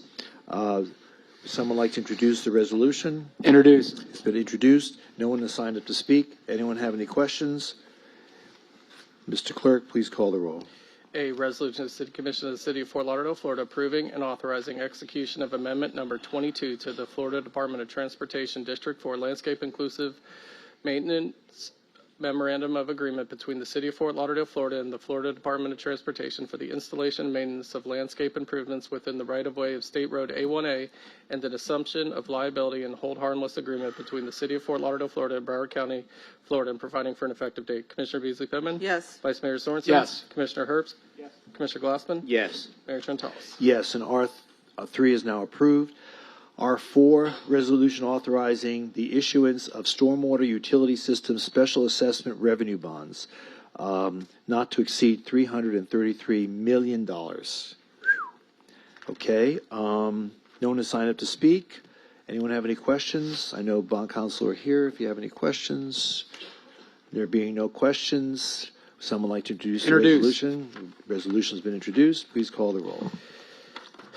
A resolution of the City Commission of the City of Fort Lauderdale, Florida, authorizing the issuance and sale of stormwater utility system special assessment revenue bond series 2026 in the aggregate principal amount of not exceeding $333 million for the purpose of paying a portion of the cost of improvements to the city's stormwater utility system, including without limitation reimbursement to the city for costs of such improvements advanced by the city from its internal funds, and paying the cost of issuance of the Series 2026 bonds, delegating authority to the city manager to determine the terms of the Series 2026 bonds within the parameters set forth herein, authorizing the public sale by competitive bid of such Series 2026 bonds, approving the form of the official notice of bond sale, authorizing the city manager to award the Series 2026 bonds within the parameters set forth herein, authorizing the execution and directing the authentication and delivery of such Series 2026 bonds, authorizing the printing and use of a preliminary official statement and the execution and delivery of an official statement with respect to said Series 2026 bonds, approving uncertificated book entry only registration of said Series 2026 bonds with the depository trust company, providing for the application of the proceeds of said Series 2026 bonds, appointing a paying agent and bond registrar and a disclosure dissemination agent for the Series 2026 bonds, approving the form of and authorizing the execution of a paying agent and bond register agreement, covenant and to provide continuing disclosure in connection with such Series 2026 bonds in accordance with Rule 15C2-12, and approving the form of and authorizing the execution of a continuing disclosure commitment with respect thereto, authorizing other required actions and providing for an effective date. Commissioner Beasley Pittman? Yes. Thank you. I was going to say, read it again. Vice Mayor Don't you Sorensen? dare. Yes. Commissioner Herbst? Yes. Commissioner Glassman? Yes. Mayor Trentalis? Yes, couple things. Now, this is to cover all 12 projects. Is that the intent, the 333 million? So we're going to start design work for the first batch of those projects. First 8, yeah. Okay, but I mean, does this cover construction as well? It does not cover construction. We're going to have issuances in the years to come. If we were to draw down all the money at one time, it would put a significant burden on our users. I understand that. So this is just covering design for the first tranche? I see our Public Works Director hi, just Brad. Hi. came. Good evening, Mayor. So the money that is allocated for this set funding is approximately 200 plus million is to go to complete phase 1 of Fortify, and then about 110 to 120 million will go to design of the first 3 projects in phase 2. Okay, so phase 1, if I'm not mistaken, goes up to, is it number 7 or number? Which? So all of the projects listed, 1 through 12, those are part of Fortify Lauderdale Phase 2. These are Phase 2 projects that are listed. So this is for design for phase 2. Okay. Right, and it'll finish the Isles, it'll finish Victoria Park, and it will finish Melrose and Riverland. It's construction. Construction. Okay. All right. All right. We'll spend it That's wisely. Melrose Park. I need you to specify. I'm sorry. Melrose Park. Melrose Park. Thank I apologize, Commissioner. We'll spend it wisely. We don't want it to go down the drain. And Mayor, we've planned for the net debt issuance to continue along the Fortify Lauderdale initiative in 2029. So we are planning on continuously issuing debt as we complete projects to fund the next phase of the project. And I understand the process. I just wanted to know what the $333 million was covering, because it's a lot of money. Okay. All right. Moving on to R5, resolution approving the First Amendment to the interlocal agreement between the City of Fort Lauderdale and the Lauderdale Community Redevelopment Agency to add capital improvement master plan project for the Central City Community Redevelopment Area. No one has signed up to speak. Someone would like to introduce the resolution? Introduced. Resolution's been introduced. Any questions? Please call the roll. A resolution of the City Commission of the City of Fort Lauderdale, Florida, approving an amendment to interlocal agreement between the Fort Lauderdale Community Redevelopment Agency and the City of Fort Lauderdale, adding the capital improvement master plan project for the Central City Community Redevelopment Area, authorizing and appropriating funds in the amount not to exceed $200,000 for planning services related to same, providing for an effective date. Commissioner Beasley Pittman? Yes. Vice Mayor Sorensen? Yes. Commissioner Herbst? Yes. Commissioner Glassman? Yes. Mayor Trentalis? Yes, and R5 is now approved. R6, resolution approving the appointment of special bond counsel and special disclosure counsel for the issuance of water and sewer revenue bonds, Series 2026, and funding improvements to the water and sewer utility system and prescribing compensation. No one has signed up to speak. Someone would like to introduce the resolution? Introduced. Resolution's been introduced. Any questions? There being none, please call the roll. A resolution of the City Commission of the City of Fort Lauderdale, Florida, appointing Albert Del Castillo of Greenberg Traurig, PA, as special bond counsel, and Steve Bullock of Steve E. Bullock, PA, as special disclosure counsel to the City of Fort Lauderdale, Florida, in connection with the issuance of water and sewer revenue bonds, Series 2026, for improvements to water and sewer utility system, prescribing the compensation to be paid to such special counsel and providing for an effective date. Commissioner Beasley Pittman? Yes. Vice Mayor Sorensen? Yes. Commissioner Herbst? Yes. Commissioner Glassman? Yes. Mayor Trentalis? Yes, and R6 is now approved. Okay, now moving on to R7. This is the resolution to adopt the First Amendment to the Interlocal Agreement for Solid Waste Disposal and Recyclable Materials Processing Authority of Broward County, Florida. A number of people have signed up to speak. City Manager, does the city have any introductory remarks it wants to make, or do you want to just go into public comment? I'm going to defer to our Public Works Director, Brad Kane, and I know there's a companion item as well. R8, correct. Okay, Brad, please. Good evening, Mayor, Vice Mayor, fellow commissioners. So to start with, I'll give a little update of where the process went with the Solid Waste Governing Board. On June 15th, the board met and they made some modifications to the Second Amendment for the opt-out provisions that, after consideration from other municipalities' inputs, they took that and they put that in the agreement. And what those two provisions do is, one, it will allow any municipal member to get out prior to the pricing that comes back through a competitive selective RFP process in 2027. And there will be another provision that allows any municipality to get out of the agreement in 2048, 20 years through the agreement, because it's a 40-year agreement. With that, So, this reminds me of like a prenuptial agreement, right? You want to get married, but you're already planning the divorce, okay? What is the thinking there? Why are we focusing on timetables to get out? What is the benefits of getting in? That's what we really need to hear about. well, I'm just We'll going get to to talk about a little of these things Okay. first, and then I will get into that for sure as well.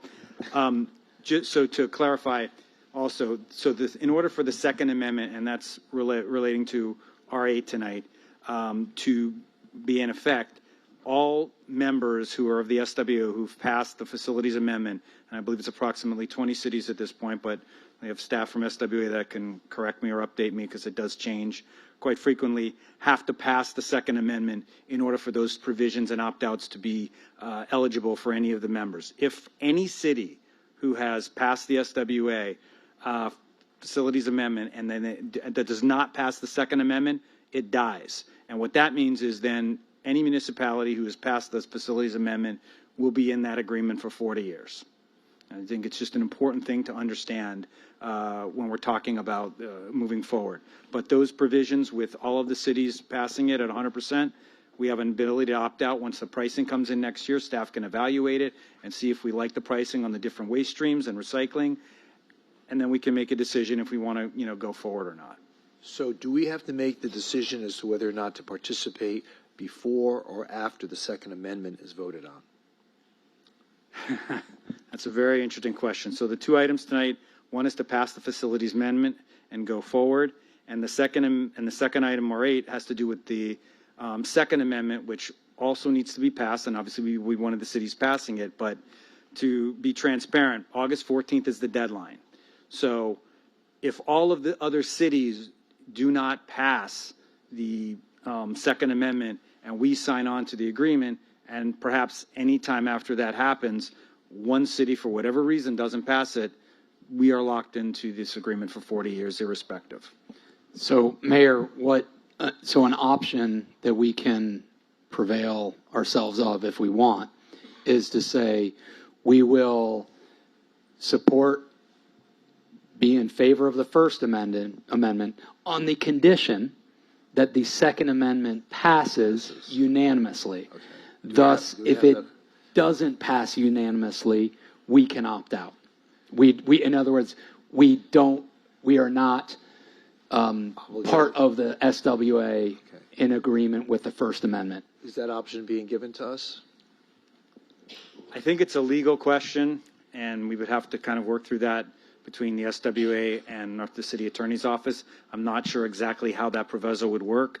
If we can conditionally enter it with that provision or not. I don't believe any other municipality has done that, so this is kind of a first. So I think we would have to work through that. The other municipalities are already part of the group, so they're already in it. We're not in it yet, but they're in order to entice other members to participate, they are proposing the Second Amendment, which makes it more palatable for cities like Fort Lauderdale to participate and be part of the group, right?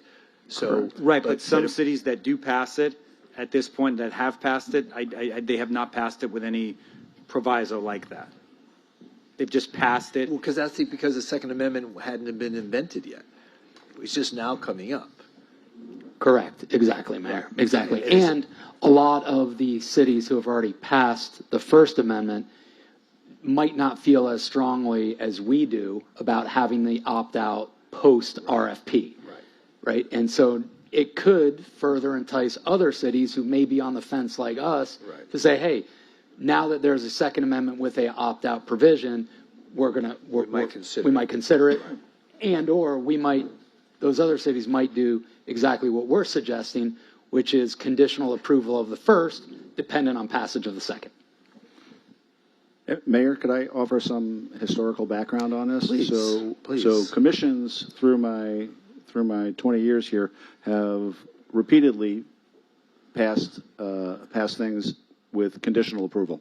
I know in many instances when I was the auditor, we would pass an item and it was conditioned upon the auditor's review and approval of extra documents that had not been provided. So we've done this before.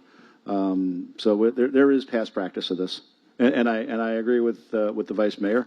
I'm not a huge fan of this, but one of the things that the opt-out provision allows us to do is continue to work on some of the things that I think are not quite in our favor at this point in time, but we can't get these resolved between now and August.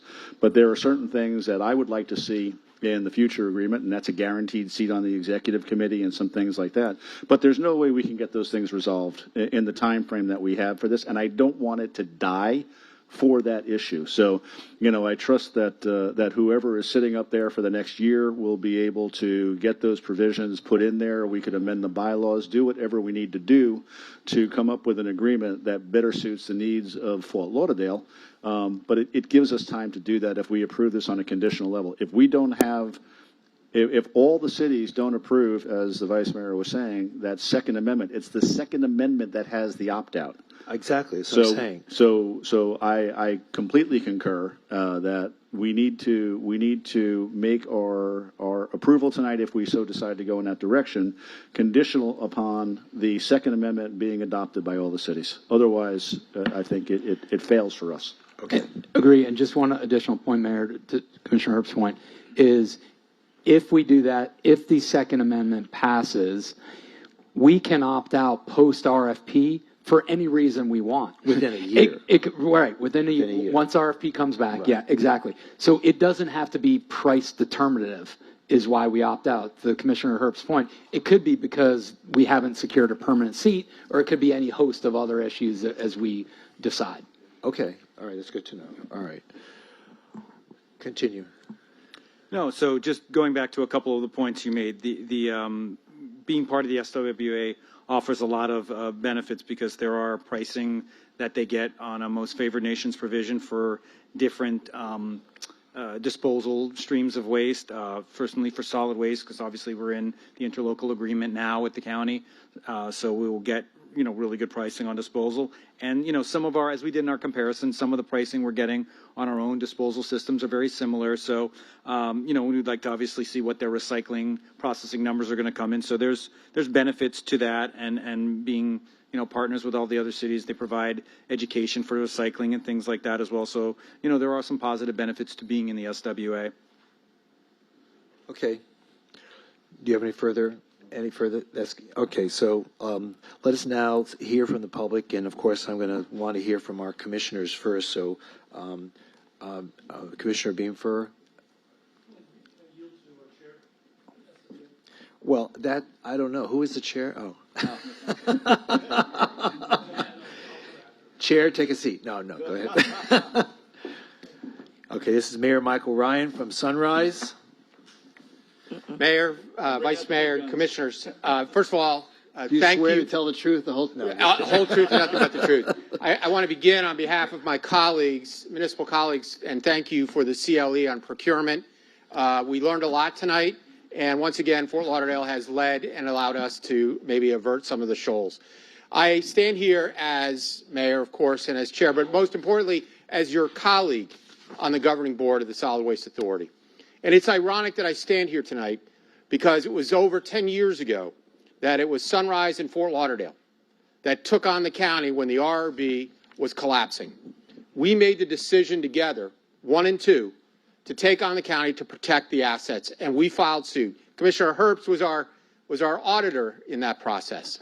And we fought together for all the cities, even those that didn't join us in the litigation.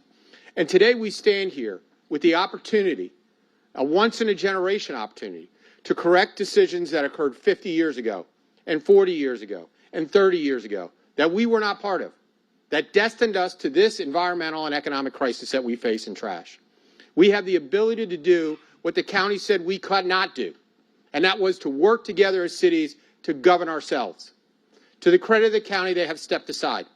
This has been a city-led effort. The Solid Waste Working Group, which you were a part of, and by the way, just like you did tonight, you corrected the date from 2026. You had your red pen out the whole time, correcting commas and otherwise. And we fought together with sharp elbows. Yeah. I know him. I'm surprised it took that long to raise it, actually, in the presentation. But we had the opportunity together to make those once-in-a-generation decisions to take on this crisis as cities. Do we need the county? Don't we need the county to be part of this? And they are part of this. Okay. And to their credit, what they did is said, and it is absolutely true, if this fails, if we do not live past August 14th, it will not be because of the county. No, but do we need the county's resources and participation in order to be able to create that critical mass to be able to negotiate for best pricing in order to have the funding for facilities that would create waste to energy what do they call those? Burners? Plant. Okay. It's I mean, I just came from a mayor's conference. It was the World Mayor's Conference, and all anyone talks about is waste to energy.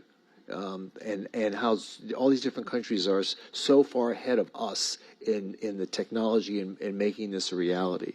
And so you say this is a city-led effort, but don't we need the resources of the county? We need the county, and I am glad they are at the table. Right. They have participated in this process, not only through the concepts of their staff and the ability to galvanize, particularly as it comes to county enforced ordinances or otherwise as we move forward. They are a welcome partner. But my point is, unlike the RRB, we had an advisory board participation. The county led this. They made all the decisions. We had no involvement. We now all have a guaranteed seat on the governing board. The SWA is the cities that participate. So what's the role of the county then? The county is participating, and there are features that are important. For instance, the BIC and what happens with certain aspects of that. Just one vote? They are just one vote. Put your mic on. Mike, your mic. Mike, Put your mic on. Mike.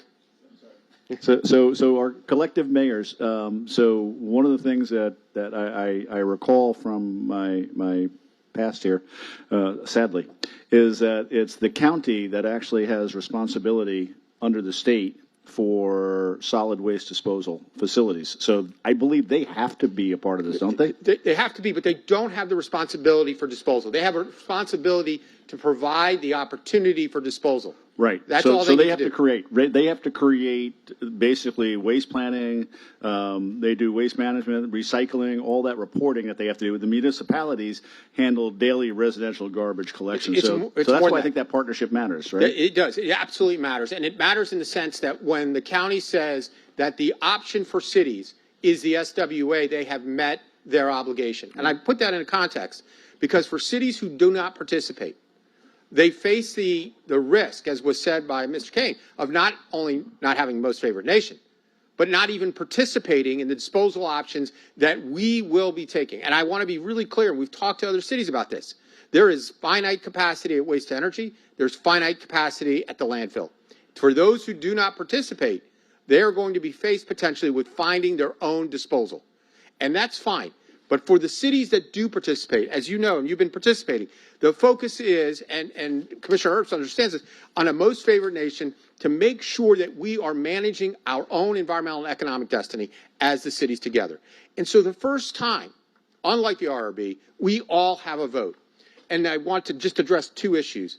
This Second Amendment, this was a product of the discussions that we had with Fort Lauderdale, with open and transparent, honest discussions about it. And in the first instance, it was not clear that that would pass. There were some cities that did not want to have any opt-out. They felt it sent the wrong message to the market, and it sent the wrong message to our colleagues. You said it. We're planning for the divorce. And they felt principled against it. But what came out of that process through the discussions we had is that if we have faith in what we're doing, we do not fear December 2027 and what decisions cities will make, because it's our obligation to prove this is the right system. And when it came back, and I brought it back, when it came back as a proposed amendment, it passed unanimously of all cities. So this fear, and I think it's one of these theoretical, bit more than asteroid striking, but what lawyers do best, right? As a lawyer and one who slept at Holiday Inn Express, is that we worry about the things that could happen. But every city agreed at the governing board on this opt-out, and there's no principled reason not to. What we're doing now is going back to the 15 who originally agreed to this and getting it on their agenda. Sunrise has already passed it, and a number of other cities have already passed the second, because it makes no sense to go against the Second Amendment? Correct. So we've already done that. And that's what the work of the SWA staff has been, as well as the members on the governing board, is to get that back, to send the message for you all that we are committed. Right, but you need unanimity, and you don't And we're going to get there. Okay. We're going to get there. Well, I mean, can I promise you that Lazy Lakes can meet over the summer?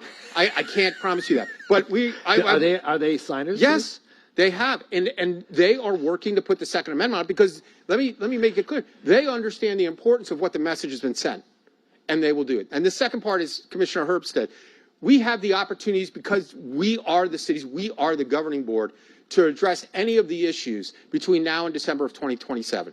And it includes what it looks like. And I have a proposal I'm ready to provide that will guarantee a seat, will give you the voice on the executive committee you want. But I will just end with this. Okay, as Commissioner Sorensen pointed out, every member of the governing board who shows up to an executive committee meeting is treated like a member of the executive committee. We do not constrain dialogue. I think it's because, in part, we're colleagues. We understand what it is to have a voice, and we understand the criticisms that have been raised before, that we can't govern ourselves. Does the executive board have any authority to make decisions that don't include the entire group? No, and that's an incredibly important point. The executive committee's decisions, even on budget or otherwise, are pure recommendations to the governing board. And we have seen on occasion, very rarely, where the executive committee has raised and pushed along, and the governing board has said, time out, we want more information. It has not been a rubber stamp, and I think it's fair to worry sometimes that working groups or executive committees can be, the actual place where everything is done. Mm-hmm. In not only deference, but in, I would say, accommodation and a compliment to our colleagues on the governing board. They treat that role seriously, and they do not rubber stamp the executive committee. And so I think that this is the opportunity for us to send a message that we will control our own environmental and economic destiny, that we will do it together. And this has been one of the first instances where we have galvanized not just environmental groups that are here and the League of Women Voters, but the Broward Workshop, Florida Panthers, City Furniture, corporate America, saying we have to move forward together on this, because if we don't do this together, the fragmented system we're stuck with will continue to be a failure. But Mayor, none of those entities have tax-paying constituents that they have to answer to.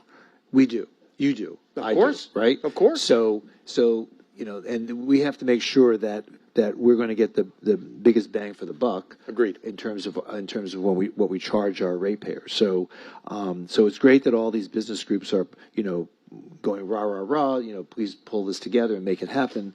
But, we have to be very careful about that this is going to be more cost effective than if we do it independently. I agree with you. Right. But there's another component why they've come to this.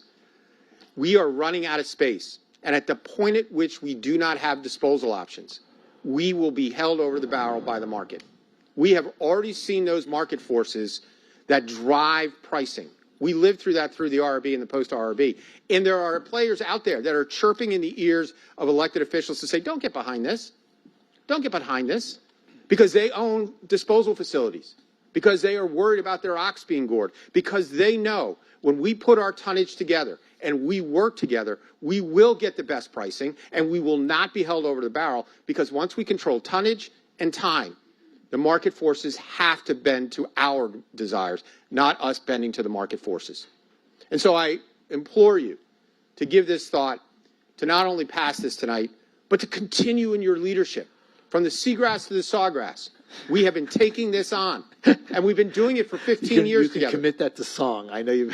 And it was, let me just say, it was born out of, you may not remember this, it was born out of when the strikers came back, and we were standing there supporting the strikers in Fort Lauderdale, and we said, from the seagrass to the sawgrass, we support soccer here in Broward County. Long before Messi decided to show up. So anyway, I thank you for your consideration. Right. So, I mean, a lot of other people have signed up to speak, but can we assume that Mayor Ryan has stated the case? Yeah. Okay. All right.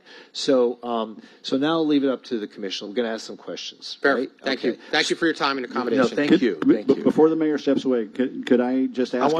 I want you to start with the questions. Well, great. Well, before he leaves, so are you comfortable with the concept that I proposed about a conditional approval? So I want to make sure that we are signaling to everybody that we want to be part of this, but there's always that one of those things. I just want to make sure that you're okay with that as a way for us to move forward and get this done tonight. Commissioner Herbst, I welcome that, and I thank you for raising it, because it is a way for us to move forward, and I'm confident we're going to pass the Second Amendment unanimously. Thank you very much. Thank you, Commissioner Herbst. All right, Commission, it's bumping up to 10 o'clock. Could I ask the mayor a question? No, wait. Sorry. I need a motion to extend it by 30 minutes.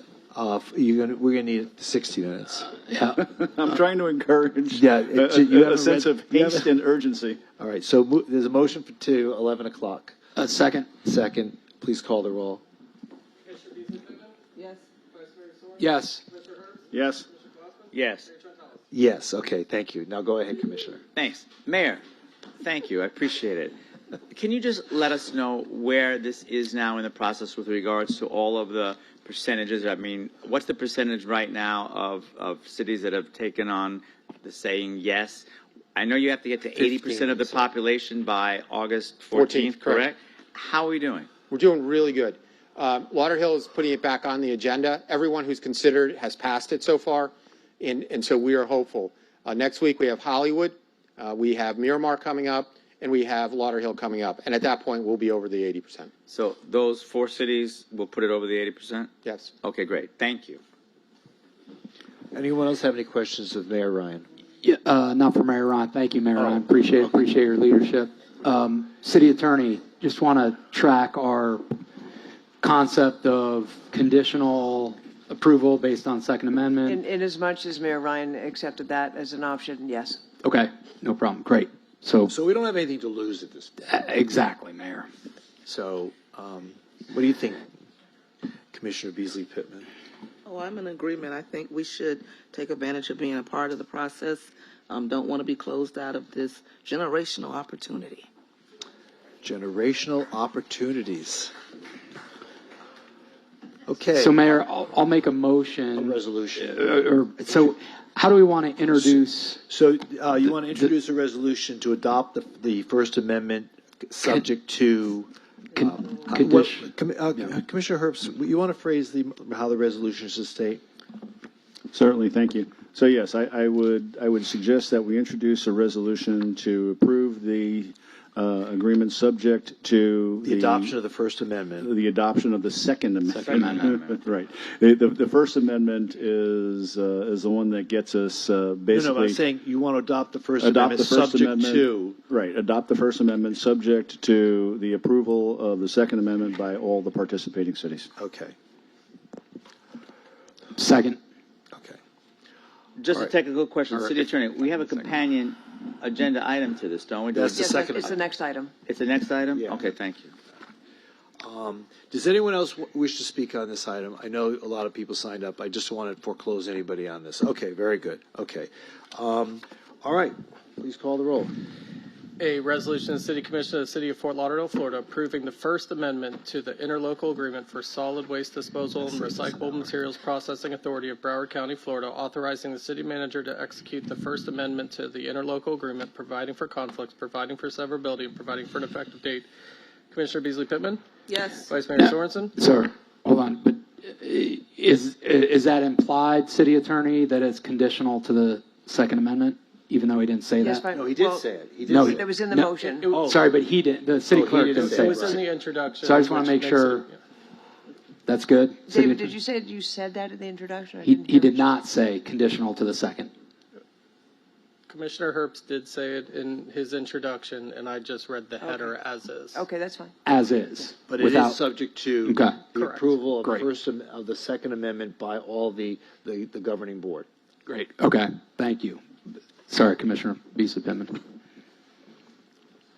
That was a yes for me. Thank you. Yes. Okay. Commissioner Herbst?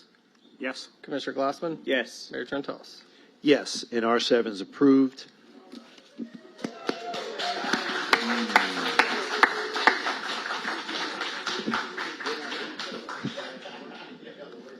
All right, don't go away. Okay, but Mayor Ryan, do we have the right to vote on the Second Amendment? If we do. Otherwise, you'd be violating your own first. Okay, I don't know if we're eligible since we haven't. I would say vote. Okay, all right. So R8 resolution to adopt the Second Amendment. A number of Introduced. people have signed up to speak. I do. Okay, you waived that right. Okay. All right. So Vice Mayor, Introduced. resolution is introduced. So R8 resolution to adopt the Second Amendment as is. Correct, Commissioner Herbst? I believe that is correct. I will look over to my esteemed Madam is- City Attorney. That is correct, sir. You're comfortable with it as is. Okay, great. Thank you. Okay. Please call the roll. A resolution of the City Commission of the City of Fort Lauderdale, Florida, approving the Second Amendment to the Interlocal Agreement for Solid Waste Disposal and Recyclable Materials Processing Authority of Broward County, Florida, authorizing city manager to execute the Second Amendment to the Interlocal Agreement, providing for conflicts, providing for severability, and providing for an effective date. Commissioner Beasley Pittman? Yes. Vice Mayor Sorensen? Yes. Commissioner Herbst? Yes. Commissioner Glassman? Yes. Mayor Trentalles? Yes. Now go home. Well, we're entering into this agreement with the best of intentions, and I hope we can. It's all very successful for all of our cities. So thank you for your persistence, and thank you for your patience, and have a safe drive home. Thank you. We're on the way. Okay, moving on to PH1, public hearing approving an amendment to the U.S. Department of Housing and Urban Development Home Investment Partnership American Rescue Plan. No one has signed up to speak. Do I hear a motion to close public hearing? Move. So moved. Second. Been moved and seconded. Please call the roll on closing public hearing. Commissioner Beasley Pittman? Yes. Vice Mayor Sorensen? Yes. Commissioner Herbst? Yes. Commissioner Glassman? Yes. Mayor Trentalles? Yes, public hearing on PH1 is now closed. Would someone like to move the item approving the amendment? Moved. Do I hear a second? Second. Been moved and second. Please call the roll. Commissioner Beasley Pittman? Yes. Vice Mayor Sorensen? Yes. Commissioner Herbst? Yes. Commissioner Glassman? Yes. Mayor Trentalles? Yes, and PH1 is approved. R9, this is a resolution approving a local government area of opportunity loan commitment of $640,000 for McDowell Housing Partners. This is a 9% low-income housing tax credit program in Melrose Manor Affordable Housing Development. We've had one person to sign up to speak, which I believe is on behalf of the developer, right? Scarlett Perez? Yes. Scarlett here? Back there, yes. You don't have to speak if you don't want to. Someone like to introduce the resolution? Introduce. Resolution's been introduced. Please call the roll. A resolution of the City Commission of the City of Fort Lauderdale, Florida, approving a local government opportunity loan of $640,000 for McDowell Housing Partners LLC and/or its affiliates, subject to an award of low-income housing tax credits from the Florida Housing Finance Corporation and a firm commitment for the construction of Ecos Melrose Manor Affordable Housing Development, located at 2790 West Broward Boulevard, authorizing the city manager to execute any and all instruments related to the loan, delegating authority to the city manager to take certain actions, and providing for an effective date. Commissioner Beasley Pittman? Yes. Vice Mayor Sorensen? Yes. Commissioner Herbst? Yes. Commissioner Glassman? Yes. Mayor Trentalis? Yes, and R9 is now approved. Ordinance on first reading. Ordinance amending the classification table of the pay plan of the City of Fort Lauderdale, Florida by establishing one new classification. No one has signed up to speak. Someone like to introduce the ordinance? Introduced. The ordinance has been introduced. Please call the roll. In ordinance of the City of Fort Lauderdale, Florida, amending the non-bargaining unit classification table of the pay plan of the City of Fort Lauderdale, Florida, as amended by creating and adding one job classification and providing for severability, repeal of conflicting ordinance provisions, correction of scrivener's errors, and effective date. Commissioner Beasley Pittman? Yes. Vice Mayor Sorensen? Yes. Commissioner Herbst? Yes. Commissioner Glassman? Yes. Mayor Trentalis? Yes, and that ordinance is now approved on first reading. Now, these are all going to be ordinances on second reading. This is OSR 1, ordinance amending the City of Fort Lauderdale Unified Land Development Regulations on Historic Preservation District. Two people have signed up to speak. Elon Metoyer and Hope Calhoun. Are you still here? Do you want to speak, or you're good? Yeah, okay. I haven't seen you in a while, Hope. Still bouncy. Okay, would someone like to introduce the ordinance? Introduced. The ordinance has been introduced. Please call the roll. In ordinance of the City of Fort Lauderdale, Florida, amending Section 47-16 Historic Preservation District of the City of Fort Lauderdale, Florida, Unified Land Development Regulations to amend the list of historic districts, modification of dimensional requirements, including an increase in height modification to sign regulations, amending Section 47-24.11 Historic Designation of Landmarks, landmark site or buildings, and certificate of appropriateness to amend the effective date to provide for an approval process for an administrative certificate of appropriateness visible from the public right-of-way and codification and correction of scrivener's errors, and for an effective date. Commissioner Beasley Pittman? Yes. Vice Mayor Sorensen? Yes. Commissioner Herbst? Yes. Commissioner Glassman? Yes. Mayor Trentalis? Yes, and OSR 1 is now approved on second reading. Congratulations. OSR 2, second reading ordinance amending the City of Fort Lauderdale Code of Ordinances regarding business tax receipts and miscellaneous business regulations, and to establish a certificate of use pilot program. No one has signed up to speak. Someone like to introduce the ordinance? Introduced. The ordinance has been introduced. Please call the roll. In ordinance of the City of Fort Lauderdale, Florida, amending Chapter 15 Business Tax Receipts and Miscellaneous Business Regulations of the Code of Ordinances of the City of Fort Lauderdale, Florida, to establish a Certificate of Use pilot program, providing for correction of scrivener's errors, severability, repeal of conflicting ordinance provisions, and effective date.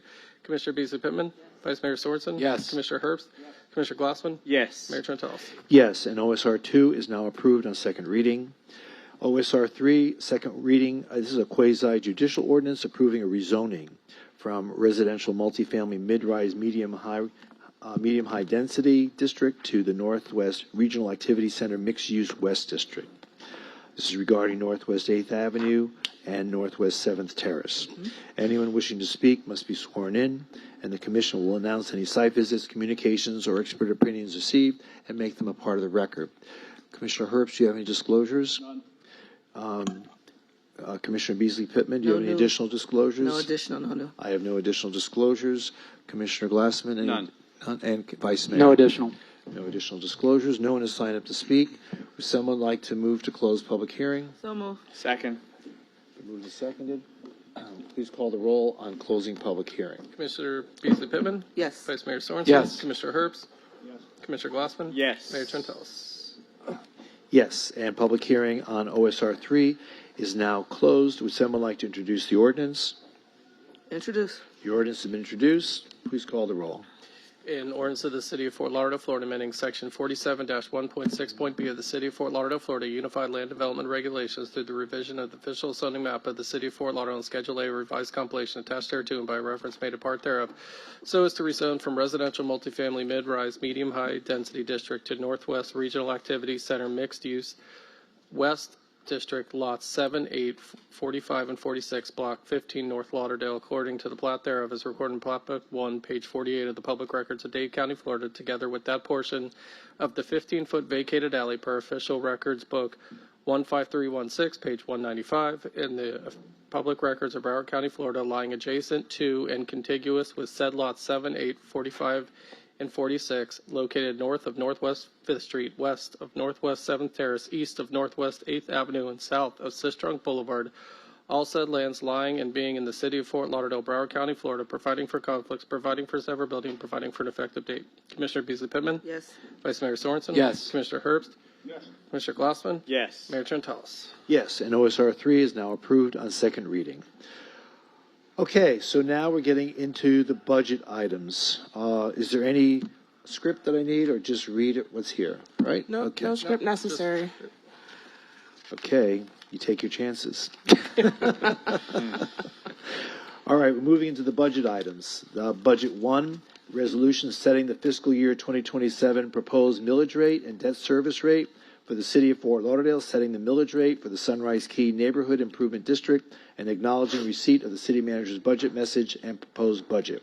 Would someone like to introduce the resolution? Introduced. Resolution is introduced on Budget 1. No one has signed up to speak on any of these, so please call the roll.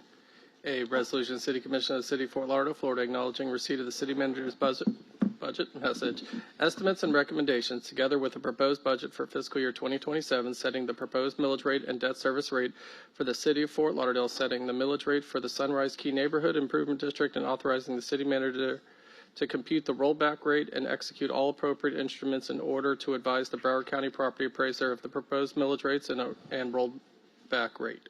Commissioner Beasley Pittman? Yes. Vice Mayor Sorensen? Yes. Commissioner Herbst? Yes. Commissioner Glassman? Yes. Mayor Trentalis? Yes, and Budget 1 is now approved. Budget 2, this is a motion setting the public hearing dates to consider the proposed fiscal year 2027 millage rate and the budget for the City of Fort Lauderdale and Sunrise Key Neighborhood Improvement District. Would someone like to introduce the motion, make the motion to set the public hearing So dates? moved. Second. Moved and second. Please call the roll. Commissioner Beasley Pittman? Yes. Vice Mayor Sorensen? Yes. Commissioner Herbst? Yes. Commissioner Glassman? Yes. Mayor Trentalis? Yes, and Budget 2 is now approved. Budget 3, a motion setting the proposed fiscal year 2027 non-ad valorem assessment rate and public hearing date for the Lauderdale Isles Water Management District tentative budget. Someone like to move the item? Moved. Do I hear a second? Second. Moved and seconded. Please call the roll. Commissioner Beasley Pittman? Yes. Vice Mayor Sorensen? Yes. Commissioner Herbst? Yes. Commissioner Glassman? Yes. Mayor Trentalis? Yes, and Budget 3 is now approved. Budget 4, preliminary rate resolution for the fire assessment establishing the estimated fiscal year 2027 non-ad valorem assessment rate and authorizing a public hearing on September 14th, 2026. Would someone like to introduce the resolution? Introduced. The resolution has been introduced. Please call the roll. A resolution, City Commission of the City of Fort Lauderdale, Florida, relating to the provision of fire services, facilities, and programs in the City of Fort Lauderdale, Florida, establishing the estimated assessment rate for fire assessments for the fiscal year beginning October 1, 2026, directing the preparation of an assessment roll, authorizing a public hearing, and directing the provision of notice thereof, providing for conflicts, providing for severability, and providing for an effective date. Commissioner Beasley Pittman? Yes. Vice Mayor Sorensen? Yes. Commissioner Herbst? Yes. Commissioner Glassman? Yes. Mayor Trentalis? Yes, Budget 4 is now approved. Budget 5, a preliminary rate resolution for the beach business improvement assessment establishing the estimated fiscal year 2027 non-ad valorem assessment rate and authorizing a public hearing on September 14th, 2026. Would someone like to introduce the resolution? Introduced. Resolution has been introduced. Please call the roll.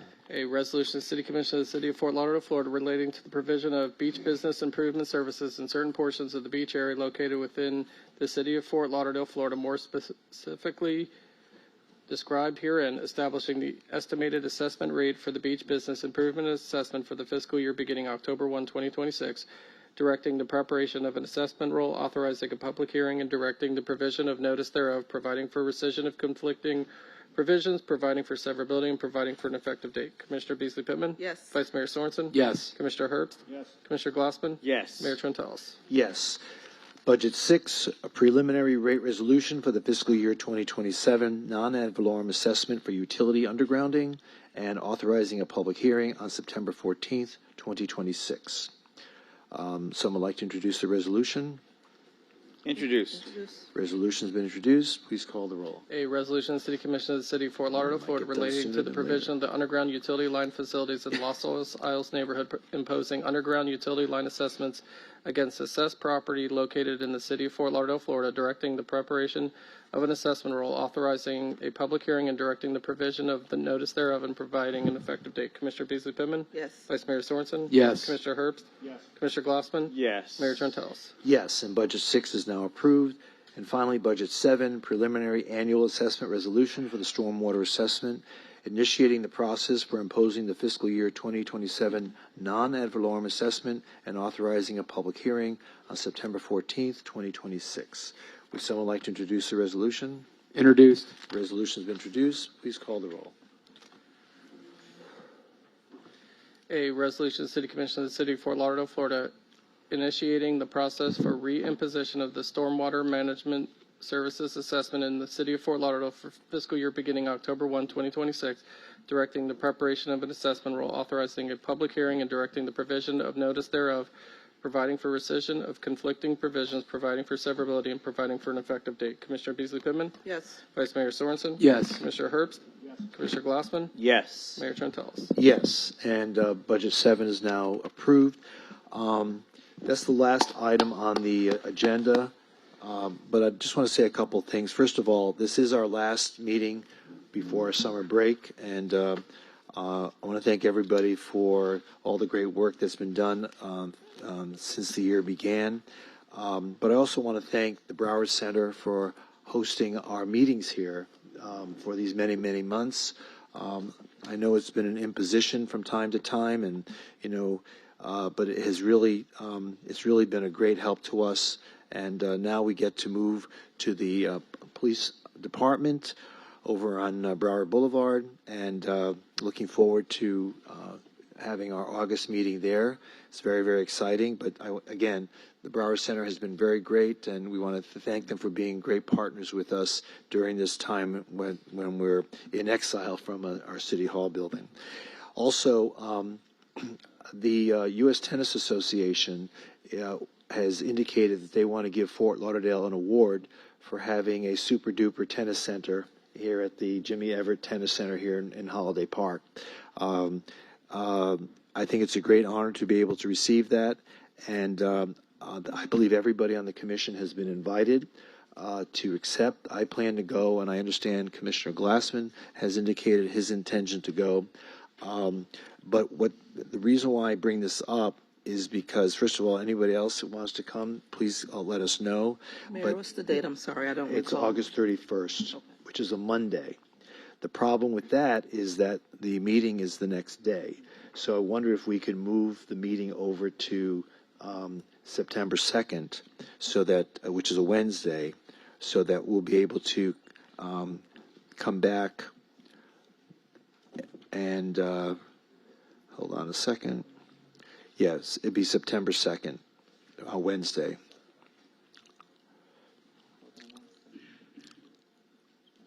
Oh, I was just told I wasn't supposed to announce what I just said, but whatever. The meeting is scheduled for the 1st, right? The meeting is scheduled for the 1st, so So you want to move it to the 2nd? next day. So the commission conference would be September 2nd at 1 p.m. Right. And the commission meeting would be September 2nd, 6 p.m. Yeah. So I'll make sure I'm tracking. Okay. I'm good with that. Me too. Okay. All right, very good. My husband just reminded me, he said, that's our anniversary. What better place to spend your anniversary? You're saying the together. second, though, right? You're saying the second? You're both together. We're both We're together. fine. You have a banquet facility. We'll be. Okay. And Mayor, could I just go back to the 18th, August 18th meeting? Yes, sir. Are we having a joint workshop with Budget Advisory Board that day? It is scheduled for that day. For the 18th, okay. And that, Mayor, last commission meeting, we had talked about just making sure we're scheduling enough time for the joint workshop. So I've got 11:30 a.m. on the 18th.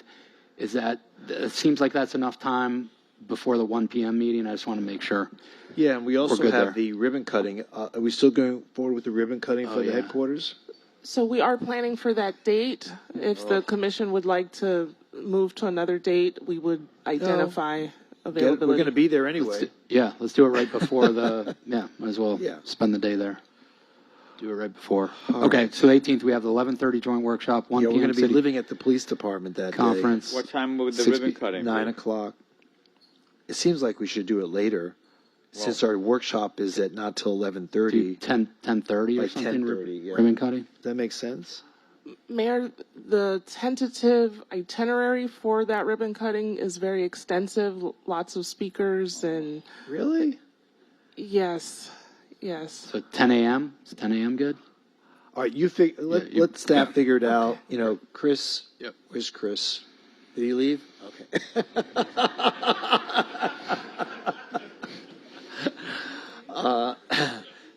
Chris, figure it out.